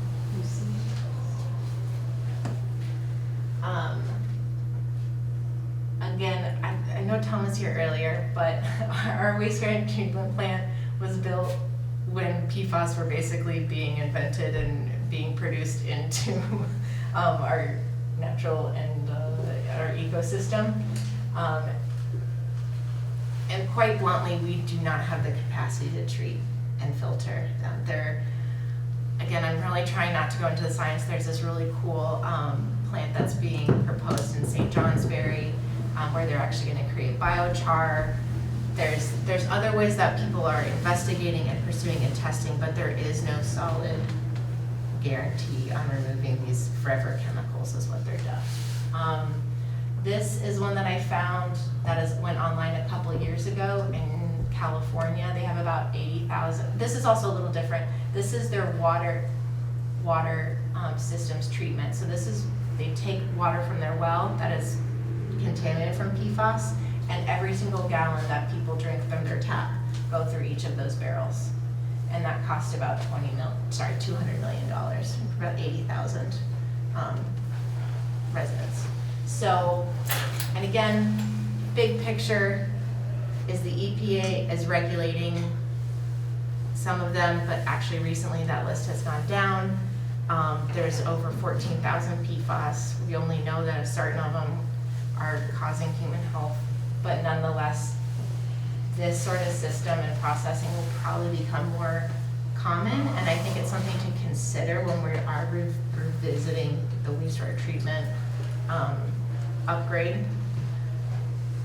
But I don't want to at all insinuate that we need to pass this on to our residents or expect this right now. So just generally to avoid the topic and quite literally the polluted solution is the solution. And ultimately, this is why this really matters. Again, grounding and why I care, why we can talk about the bullhead. I've seen them when I snorkel.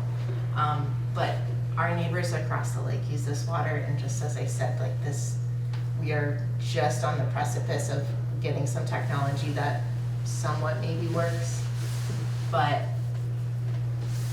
Canadians drink it. So I would like to, at least from my seat, be able to say that we will not put leachate process at their wastewater treatment plant for them to downstream consume it. So yeah. So is there talk of Casella wanting to bring leachate back to the city? Is that? I don't know of any talks like that. I just want to protect and make sure that we can't in the future. If this table of knowledgeable, well, I'm assuming, but this table of folks wouldn't like to see it. Tom is eventually going to retire. Maybe in 15 years from now, we're in a different financial situation. I don't know, but I would. I do not know of Casella making any sort of conversations with our operators or the city. This is just really to kind of fill that void from that memorandum expiring this year. But yeah, good question, Blake. Okay. Well, there are a lot of complicated issues involved. And that right now, the leachate is going to the Lake Champlain watershed, and Right. people drink Lake Champlain water too. Yes. So Yes. it's just a question of, you know,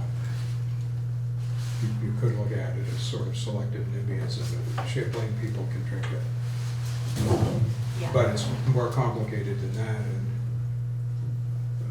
and more subtle than that in a lot of respects, in the sense that the PFAS family of chemicals have been around for 50 or 60 years. Anybody who ever bought a can of Scotch Guard was spraying PFAS on their furniture. Anybody who ever bought a piece of clothing with Gore-Tex in it. Those are just a couple of real common everyday examples. Right. You know, PFAS have been detected on the top of Mount Everest, Mount Kilimanjaro, all kinds of obscure places like that, because they also travel through the atmosphere through air pollution, particularly emissions from power plants that burn garbage are a huge source of PFAS in the environment. So it's a really complicated issue from the point of view of, if you find it somewhere, where did it come from? So the narrow practical issue is pretty simple, it seems to me. Is the city going to accept PFAS at the sewer plant, or is it not? You know, it's a straight up or down issue. In the bigger picture, there's a lot of science that's way beyond the city's jurisdiction. seems to me the simple approach is for the city just to continue to say, no, we won't take it. Right. And let the scientists worry about the science, because the reality is somebody's going to have to figure out something to deal with it, because every landfill generates it. And I'm not sure that we can consider the Casella landfill to be the bad guy when you look at the history of the Lake Memphremagog watershed, where there are 20 or 30 unlined dumps along the Clyde, Martin, and Black rivers that have been there for hundreds of years, some of which weren't closed down until well after PFAS came along. So they can all be sources. As an example, there's an unlined landfill sitting downhill from Casella and Coventry that's monitored, that's a potential source. You've also got the influence of the railroad yards on the lake. There's a century or more worth of coal cinders and buried adjacent to the waterway all through the east side of Newport between the shopping plaza and the South Yard. And there's also a lot of diesel contamination in the ground from the same sources. So the environmental impacts in terms of the fish and whatnot is complicated as well. I think our bailiwick is really just a narrow issue. Do we accept PFAS, yes or no? The obvious, easy answer is no. We don't need to worry about the rest of it. That's for people above our pay grade who have more power and influence. They deserve our encouragement and support. Do you know why this stalled with our legislators? I don't know. I don't know either. Yeah. I don't know nothing. Well, I think that Woody and Larry have embarrassed the state into remembering that they're 20 years behind their own plan for finding a successor landfill location. Right. Which was one of their obligations when this landfill was opened. They were supposed to start looking for the next site. And so far as I know anyway, they haven't done a thing. It's underwhelming that their siting priority doesn't seem to be there. No, and the place they identified before this one came along over in Chittenden County is not available anymore because there's now a large condominium development sitting on top of it.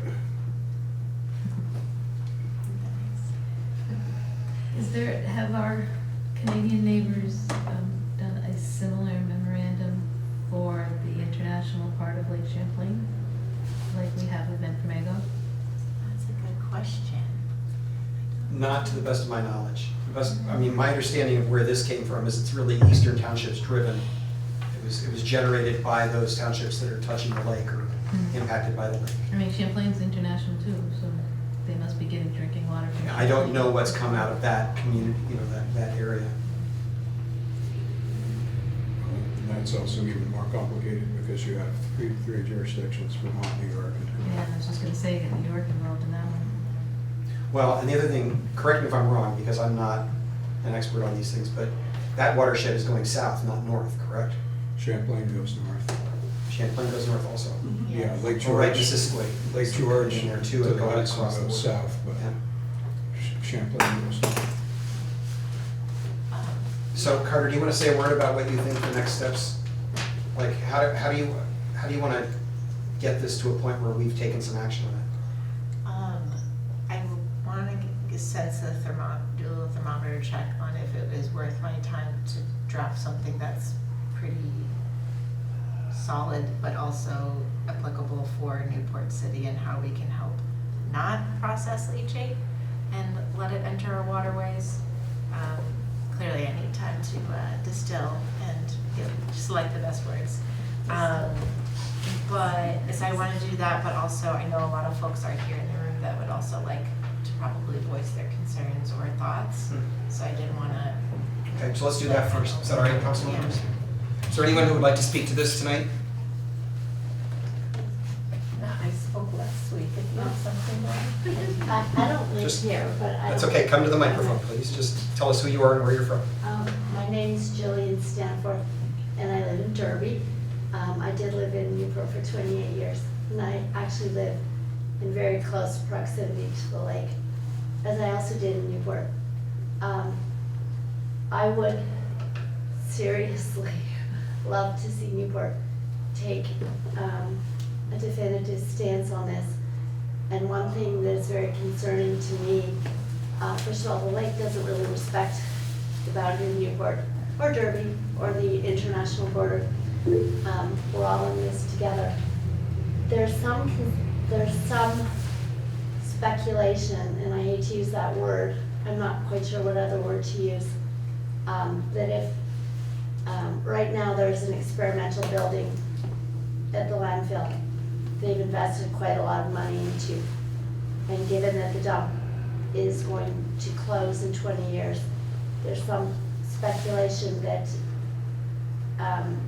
they may process the leachate there, and they may just discharge it, not through Newport, but into the Black River, which is less than 1 mile from the landfill boundary. So that would really kind of take a major step, and if that's the case, that building, that processing plant, I'm not sure what you call it, might stay there forever. And the leachate maybe would come from other places and still be processed there and still go into the watershed here. So I think we're talking big problems, and it's a very large question. The other thing that I don't think is readily apparent to the public is what they're doing right now with their experimental process. They're concentrating the leachate and they're putting it back into the landfill. So it's a little bit ironic that the idea is to remove the leachate, clean it, and put it somewhere where it won't be able to affect anything. But all they're doing with this process, the SAC process, is concentrating it and putting it back into the landfill. Concentrating the PFAS, removing the PFAS Yes. from the leachate. So this thing that we're trying to get rid of is now supercharged and is going back in. I don't know if that's a solution. They're going to supposedly have to do a pilot study of 18 months. They've been operating for at least 2 years. The pilot study has never officially started, or I'm not sure if it has. The A&R claims that there's no official start date. Is that correct? They haven't come out with it, they're waiting for an air. So I'm quality. gonna, let's not do the crosstalk because we want people at the microphone. Sorry, I just wanted to make sure I wasn't saying something that wasn't true. Excuse me, and I'll wrap up. So there's so many questions around this experimental treatment. Does it work? Casella is going to get to decide if it works or not. There's no third party who will evaluate it. And one last comment. In the Northeast Kingdom, the estimate is that the refuse that we produce here is 4 to 7% of what goes into that landfill. And yes, you're absolutely right, we've been putting all sorts of stuff in forever. And we've created problems here. But over 90% of what is going in there is from the rest of Vermont or out of state. And then they're concentrating it and putting it back in. And that, to me, appears to be a very unjust burden for this small community in the Northeast Kingdom to take. So I would be very thankful and appreciative if the City Council of Newport could join in the Canadian municipalities and take a firm stance. Thank you. Thank you.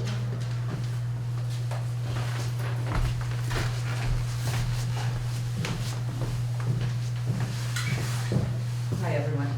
My name is Valerie Dillon. I'm a Newport resident, and I really think it's important that we don't add any more material coming from the leachate. And as you were saying, it's being concentrated. It's still in the landfill. And the process that's up there at the Coventry is one step that would normally be a multi-step process. So there's still a lot of things, and yes, we do need to change the stream that goes in terms of the materials that we have. But right now, if we add it into the water, it's staying in the water. It bioaccumulates in the water. So all those forever chemicals are literally not broken down, not destroyed. They're accumulating in our environment and our bodies. Thank you for your comments, Bill. Anyone else like to speak to this in the room?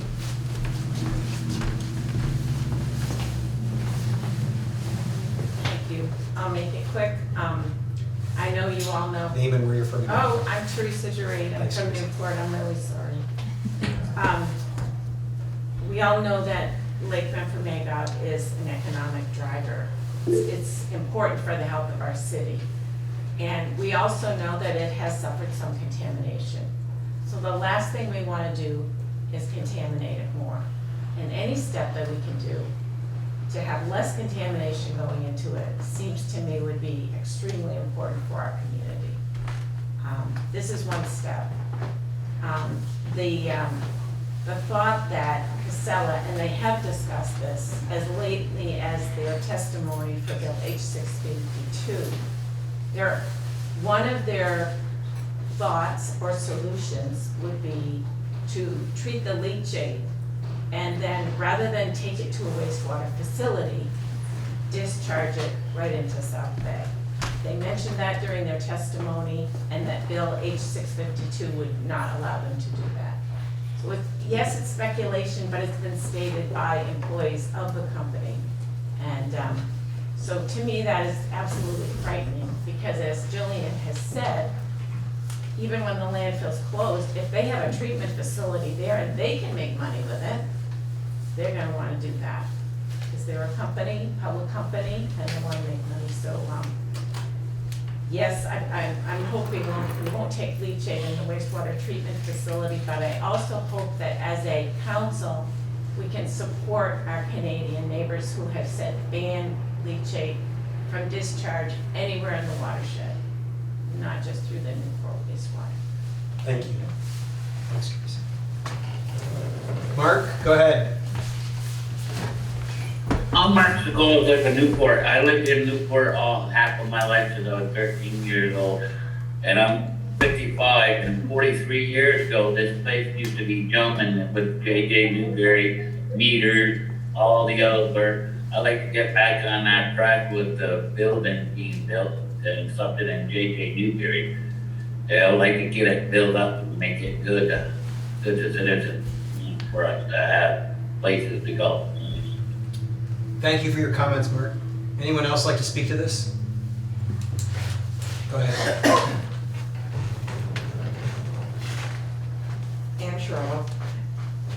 Teresa is our resident expert on this subject, but I do think that you want to make it broader than us not obviously accepting this leachate and sending it into the waters. Because if it goes into the Black River and it comes into the lake, then all the swimmers who come and swim in the lake are exposed to it. And you might say, well, you know, it's minimal in comparison, but you know, it's still exceedingly problematic. It's our lake, and we should be preventing any kind of leachate, even if it's processed minimally. And remember, when they process it, all of the stuff that you showed us is only being tested for maybe 10 or fewer, maybe even 5, I forget what the number is, compared to the 14,000 known PFAS derivatives and compounds. They're only testing to get out maybe 5 or 10. So, you know, how is that helpful when you've got the rest of it happening? And they're not at fault from the beginning, ab initio. I mean, neither are the citizens. Nobody knew and wanted PFAS in these products that we were being sold by various chemical companies. So we're responsible for the purity of the lake, and we should want to protect the lake, not just prevent leachate from going into our plant. Thank you. Okay, council members, how would you like to proceed? Somebody want to make a motion about how to proceed here? Do you all support me? I also have noted comments, and I noted some good questions that you guys brought for me to do some more research. Any other thoughts?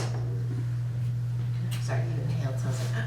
Well, I'm just wondering, I'm wondering now if, after some comment, if it would be in our best interest to invite Casella into a meeting and be more formal of what exactly they're doing there with their pre-treatment and their treatment and how that's going, and be more, it'll be more informational for us.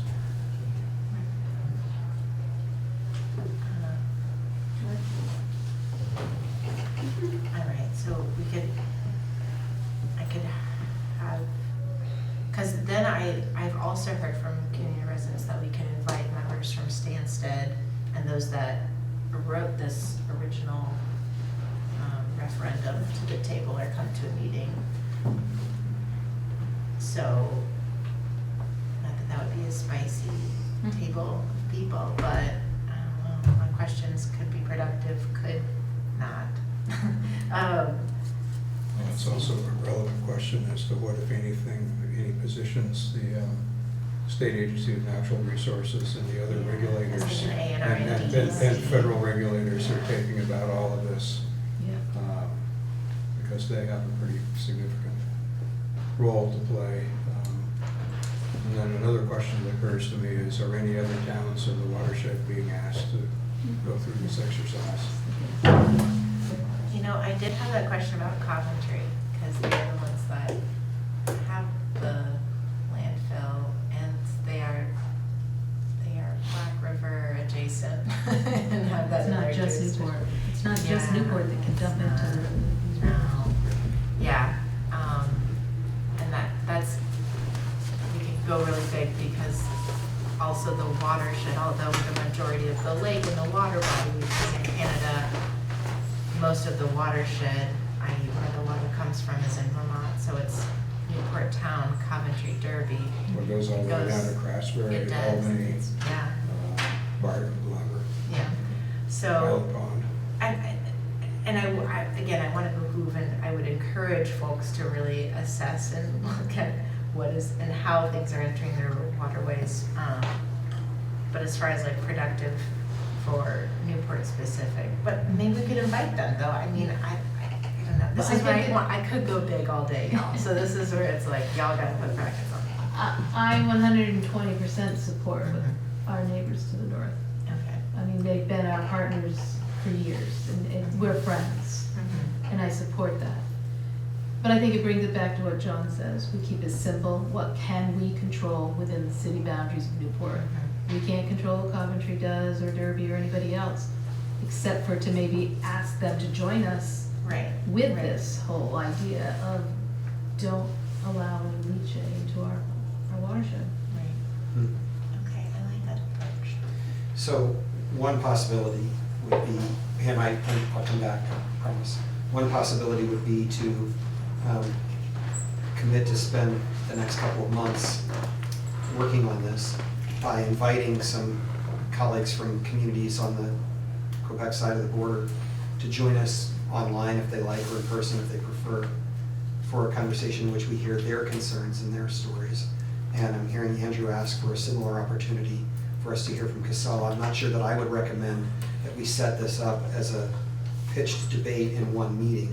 I think you gotta be careful there. We don't want it. But we could certainly ask Carter to kind of manage a process of having, and I hear John saying, maybe there's some folks from the state that we'd like to hear from as well. Maybe we could put an item on the agenda, 2-3 times over the next several months to hear from various players, out of which some kind of a statement that Carter and others could draft would come back to the council. And out of courtesy, I don't know when we received the. It was November and January before we first Okay. talked about it. So out of courtesy, just letting the people in Stansted or the Eastern Townships know that we aren't just blowing this off, and that we are taking it serious, and that we do agree with them, and It's a great idea. we want to support, because it's been a while, and if they haven't even heard that we're even thinking, looking at it, it's just a courtesy call. Do that. Okay, I'm gonna, if anyone has not spoken and would like to, Adam, go ahead, and then Pam speak.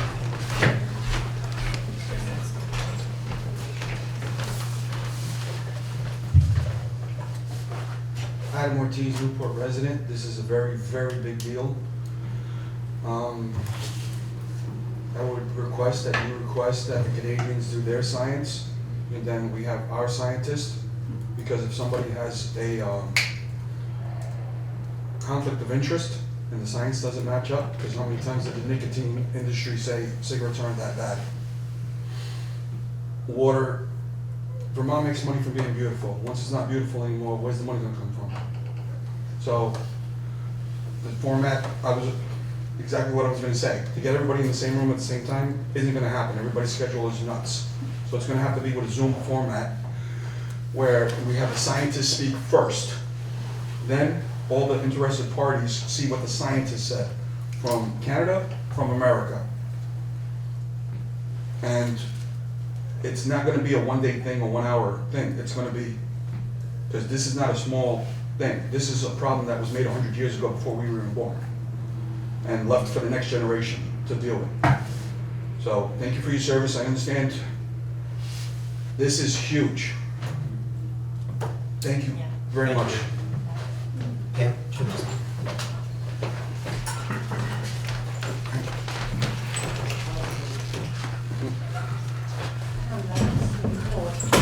This is an ongoing debate. The previous iterations of the council have been involved over and over. Been to court over this. It's not straightforward. However, there's an oversight committee for the landfill. Teresa's on it, I'm on it, Tom is on it. You get the emails from it. You can attend the meetings.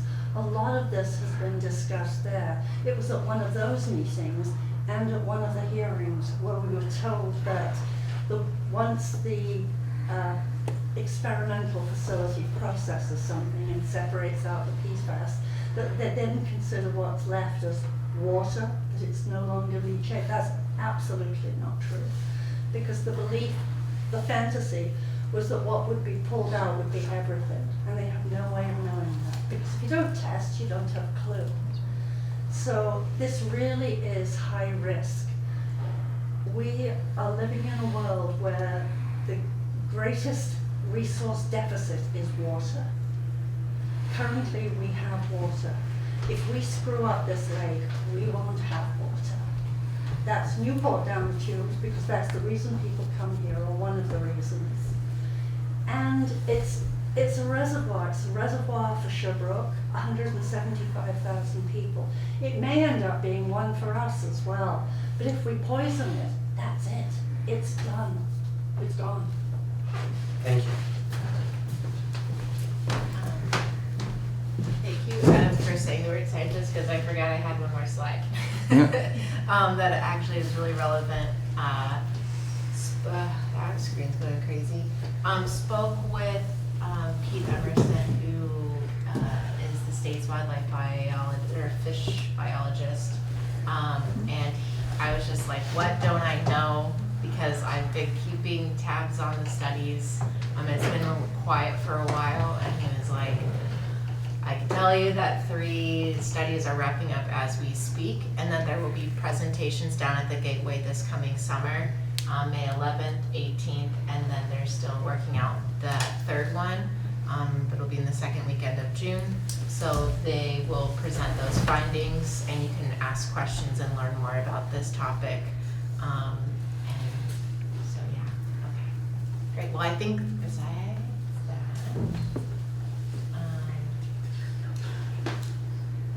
are those council meetings? I don't know. That's a really May big. May 18th is the council. That's depending on when those are. Well, dang. Okay, TV. Oh, I didn't share that slide with everybody. It'll be in the minutes. Okay, so Carter, I really appreciate you being as thoughtful as you've been about trying to put the questions in front of the council. and I appreciate all the community comment and the comments from council members as well. I think what I'm hearing is a general agreement that we'd like to be exposed to more comment from partners and from Casella, from other folks.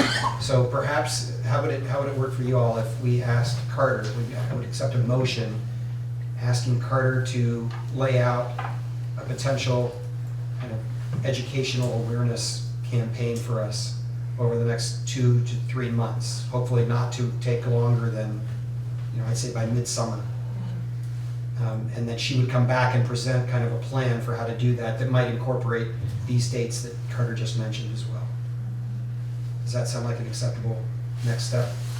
And I'd be willing to do this. Okay, so let's make that a formal motion to ask Carter to come back with a plan for a continued deep dive into these questions that expose us to significant other folks in the community on both sides of the border.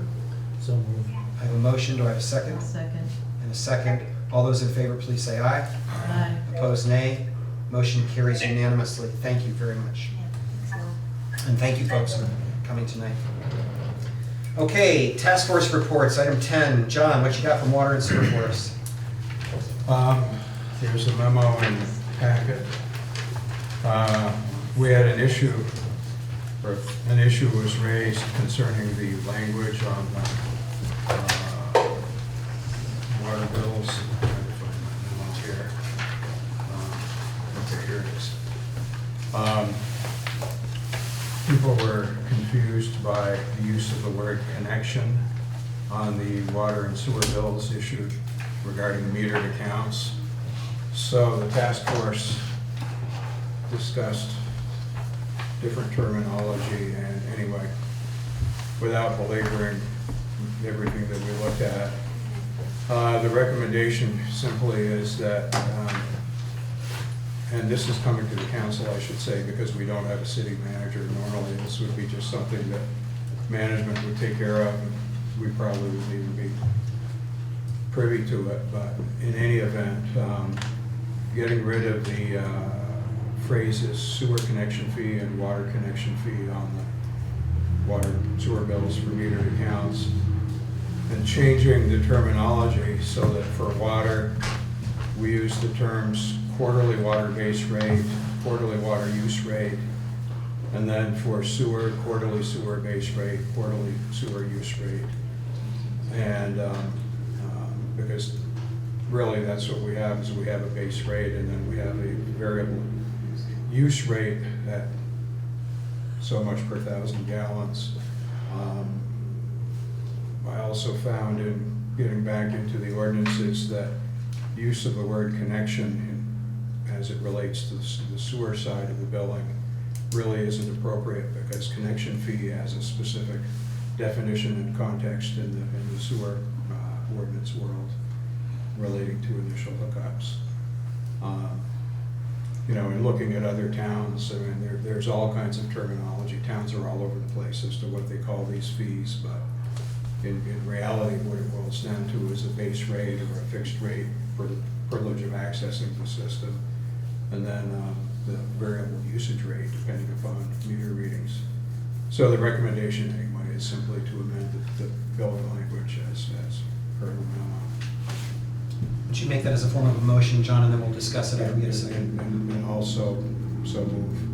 I have a motion, do you have a second? I'll second. And a second. Council members, do you have questions or concerns about what's being proposed by the task force? Yeah, me too. Anybody in the community have comments or questions about this recommendation? Can I just say thank you very much? It's clearly needed. All those in favor, please say aye. Aye. Opposed, nay. Motion carries. Anything else, John, from water and sewer tonight?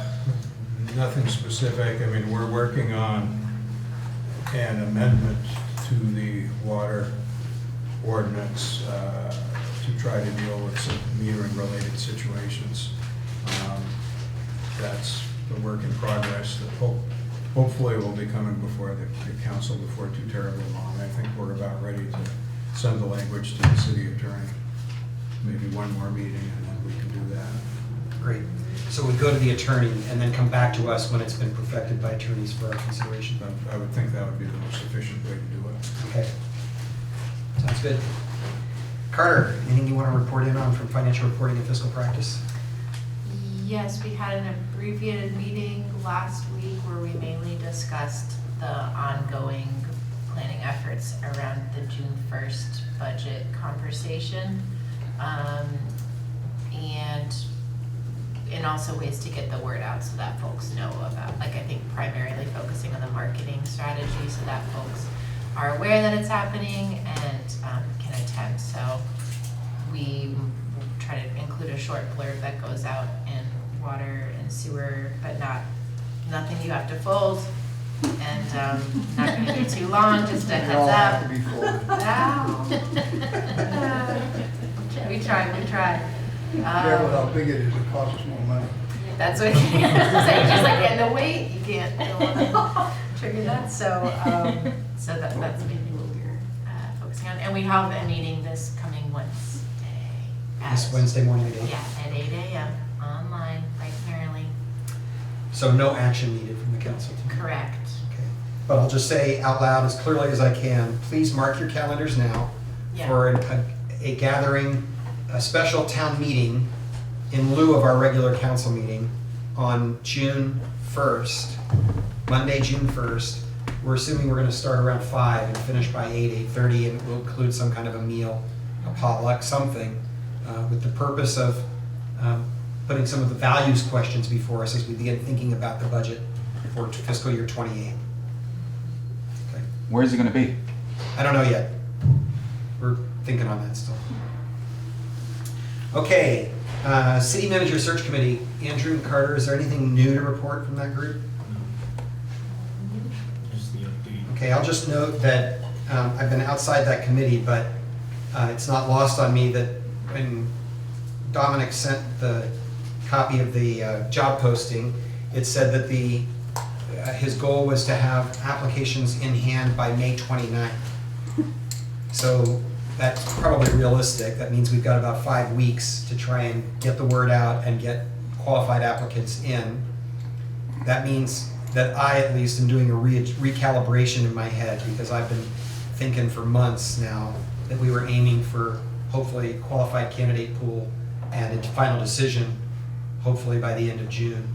At this point, I don't think that's happening. I think the likelihood is that if we close the applicant pool the 29th of May, and if we have qualified candidates, then what's going to happen is that the search committee will go through them and call out, C-U-L-L, call out the whatever number of people they want to put before the council for consideration and interviews. I'm betting that that's a month to 6 weeks. And once we select someone, assuming we have a highly qualified candidate everyone is enthusiastic about, then we're looking at, negotiation back and forth. And, at this point, I'm assuming we're looking at end of July, maybe the end of August would be the earliest that I could imagine getting somebody seated. So I just wanted to kind of help everybody else recalibrate expectations the way I've been working on recalibrating them myself. Any questions about that? Okay, fire department strategic planning. So we met 2 weeks ago, and we will be looking to do a presentation to the council on May 18th. Meeting on May 18th. Yes, that is why I moved that date. Okay. Good. So Carrie, I'll just ask you to make sure that we got that before as we work on that agenda. It's on there already. Thank you. Okay, new business, Carter. Yes. Officially announcing the date for the bike rodeo via the Newport Recreation Committee. It will be on June 6th, and right now date is June 7th. So that is an event I've helped the rec committee on for a few years now. It is changing locations though. We're going to shift to Prouty Beach. And for those that are familiar, the bike rodeo is really just a way to get kids equipped with the skill set to have a bike-full summer, mainly practicing those stopping and turning skills around cars. but also is a great way to get free tune-ups for the bikes, and other community partners really help that go around. So still gonna partner with adaptive sports partners, so all families of all kinds can get out on whatever wheels. And I really just wanna take a time at the mic to shout out the recreation committee, because I've done this for a couple of years. This is my third or fourth, and I just had to I went to them last Thursday at our meeting, and I was like, y'all, this is where my capacity is really starting to show that I'm stretched pretty thin with planning events with the council, and everything else going on. I really need help, and that group of people enthusiastically joined and helped me delegate, which is kind of hard because I'm like, no, I've done this before, I can do it, but I clearly couldn't. And so they were nicely taking things off my plate. So yeah, really shout out to them. One of them, a teacher, said, I'm at the beginning of my vacation, give me things to do. And I was like, woman, yes. It's like, but okay, I really need it. So anyways, I just really appreciate that group. And they're also public meetings that you can come to and join if you're curious. But yeah. Thank you. Andrew? No, thank you. John? None. Sharon? Jim? Kate, I wonder if along those same lines you might come to the mic and just give a quick shout out for the Forge Fest plans that are coming up. Yeah. You know I never miss a chance to talk about Forge Fest. Glad you're here. So this year will be our third annual Forge Fest, City of Newport. It will be Saturday, May 16th. It's being put on by Newport Downtown Development in cooperation with the Vermont's North Country Chamber of Commerce. And we've expanded it a little bit this year. We're going to be putting out the regular day of activities and then also have a free dance at the tasting center that evening. Yeah, we're very excited. Pretty great. Thank you, Kate. Thank you. And our appreciation to the Chamber, because their ability to be partners who actually drive this stuff is just remarkable how it's shifting, so thank you. Old business, Carter? Yes, this has to do with the MERP grant, but I met with Tom last week and we are in a great place. Things are moving forward, bids were secured, they were competitive. Tom has done a lot of his own personal research and learning around heat pumps and different systems like that, so I just want to give him kudos. And also the MERP grant has changed some deadlines have gone back and forth, but he has stayed in tune with that. And anyway, so you will be seeing stuff go into the fire station soon, the public works garage. This building is next on the focus. So anyway, stuff is happening. I just want to shout out to Tom for managing that among all other things. That's absorb it. Yeah. Andrew? No, thank you. John? No. Sure. Jim? No business. I have two quick items. One is to let you know that Andrew and I, council members, as you know, have been working with John Klesch on the contract negotiations with the Northeast Police Benevolent Association for the contract for the next 3 years. We are coming down the home stretch. We've effectively agreed in principle to all of the major concerns. We have a meeting tomorrow afternoon with John to try and review final language. We expect that we'll be able to review that. It will go to the NEK-TV for their review, and it's our hope to try and bring something back for the council's consideration. The way that will work is we will do an executive session for the council members to hear the specifics.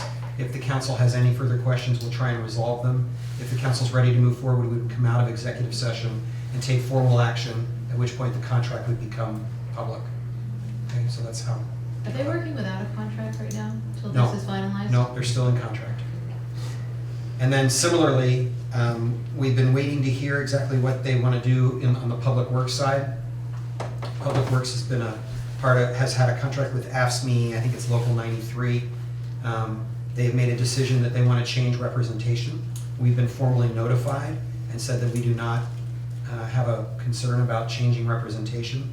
They've chosen the United Federation of Police Officers to to represent the Public Works Department. So we have not yet started the negotiations process. Andrew and I are assuming that we're just going to start in and do the same thing with them that we've spent the last several months doing with the NEPBA. Anything you want to add to any of that, Andrew? No. Okay. And that one also, the contract officially expires the end of June. If we put our foot on the gas, I think there's still a good chance that we can complete it. But if we don't complete it, we're basically functioning on the old contract until it gets completed, as I understand it. So that one was really, they asked for more time to try and determine who their representation would be. So we only heard from them about 10 days ago. Okay, any questions about that? That's it for old business. Next regular meeting of the council, can I have a motion that our next meeting would be the regular meeting scheduled for May 4th, 2026 at 6 p.m. here in this room? I have a motion, do I have a second? I'll second. And a second. All those in favor, please say aye. Aye. Opposed, nay. Motion carries. And a motion to adjourn. Carter makes it. Andrew backs it up. All those in favor say aye. Motion carries. Thank you very much for adjourned.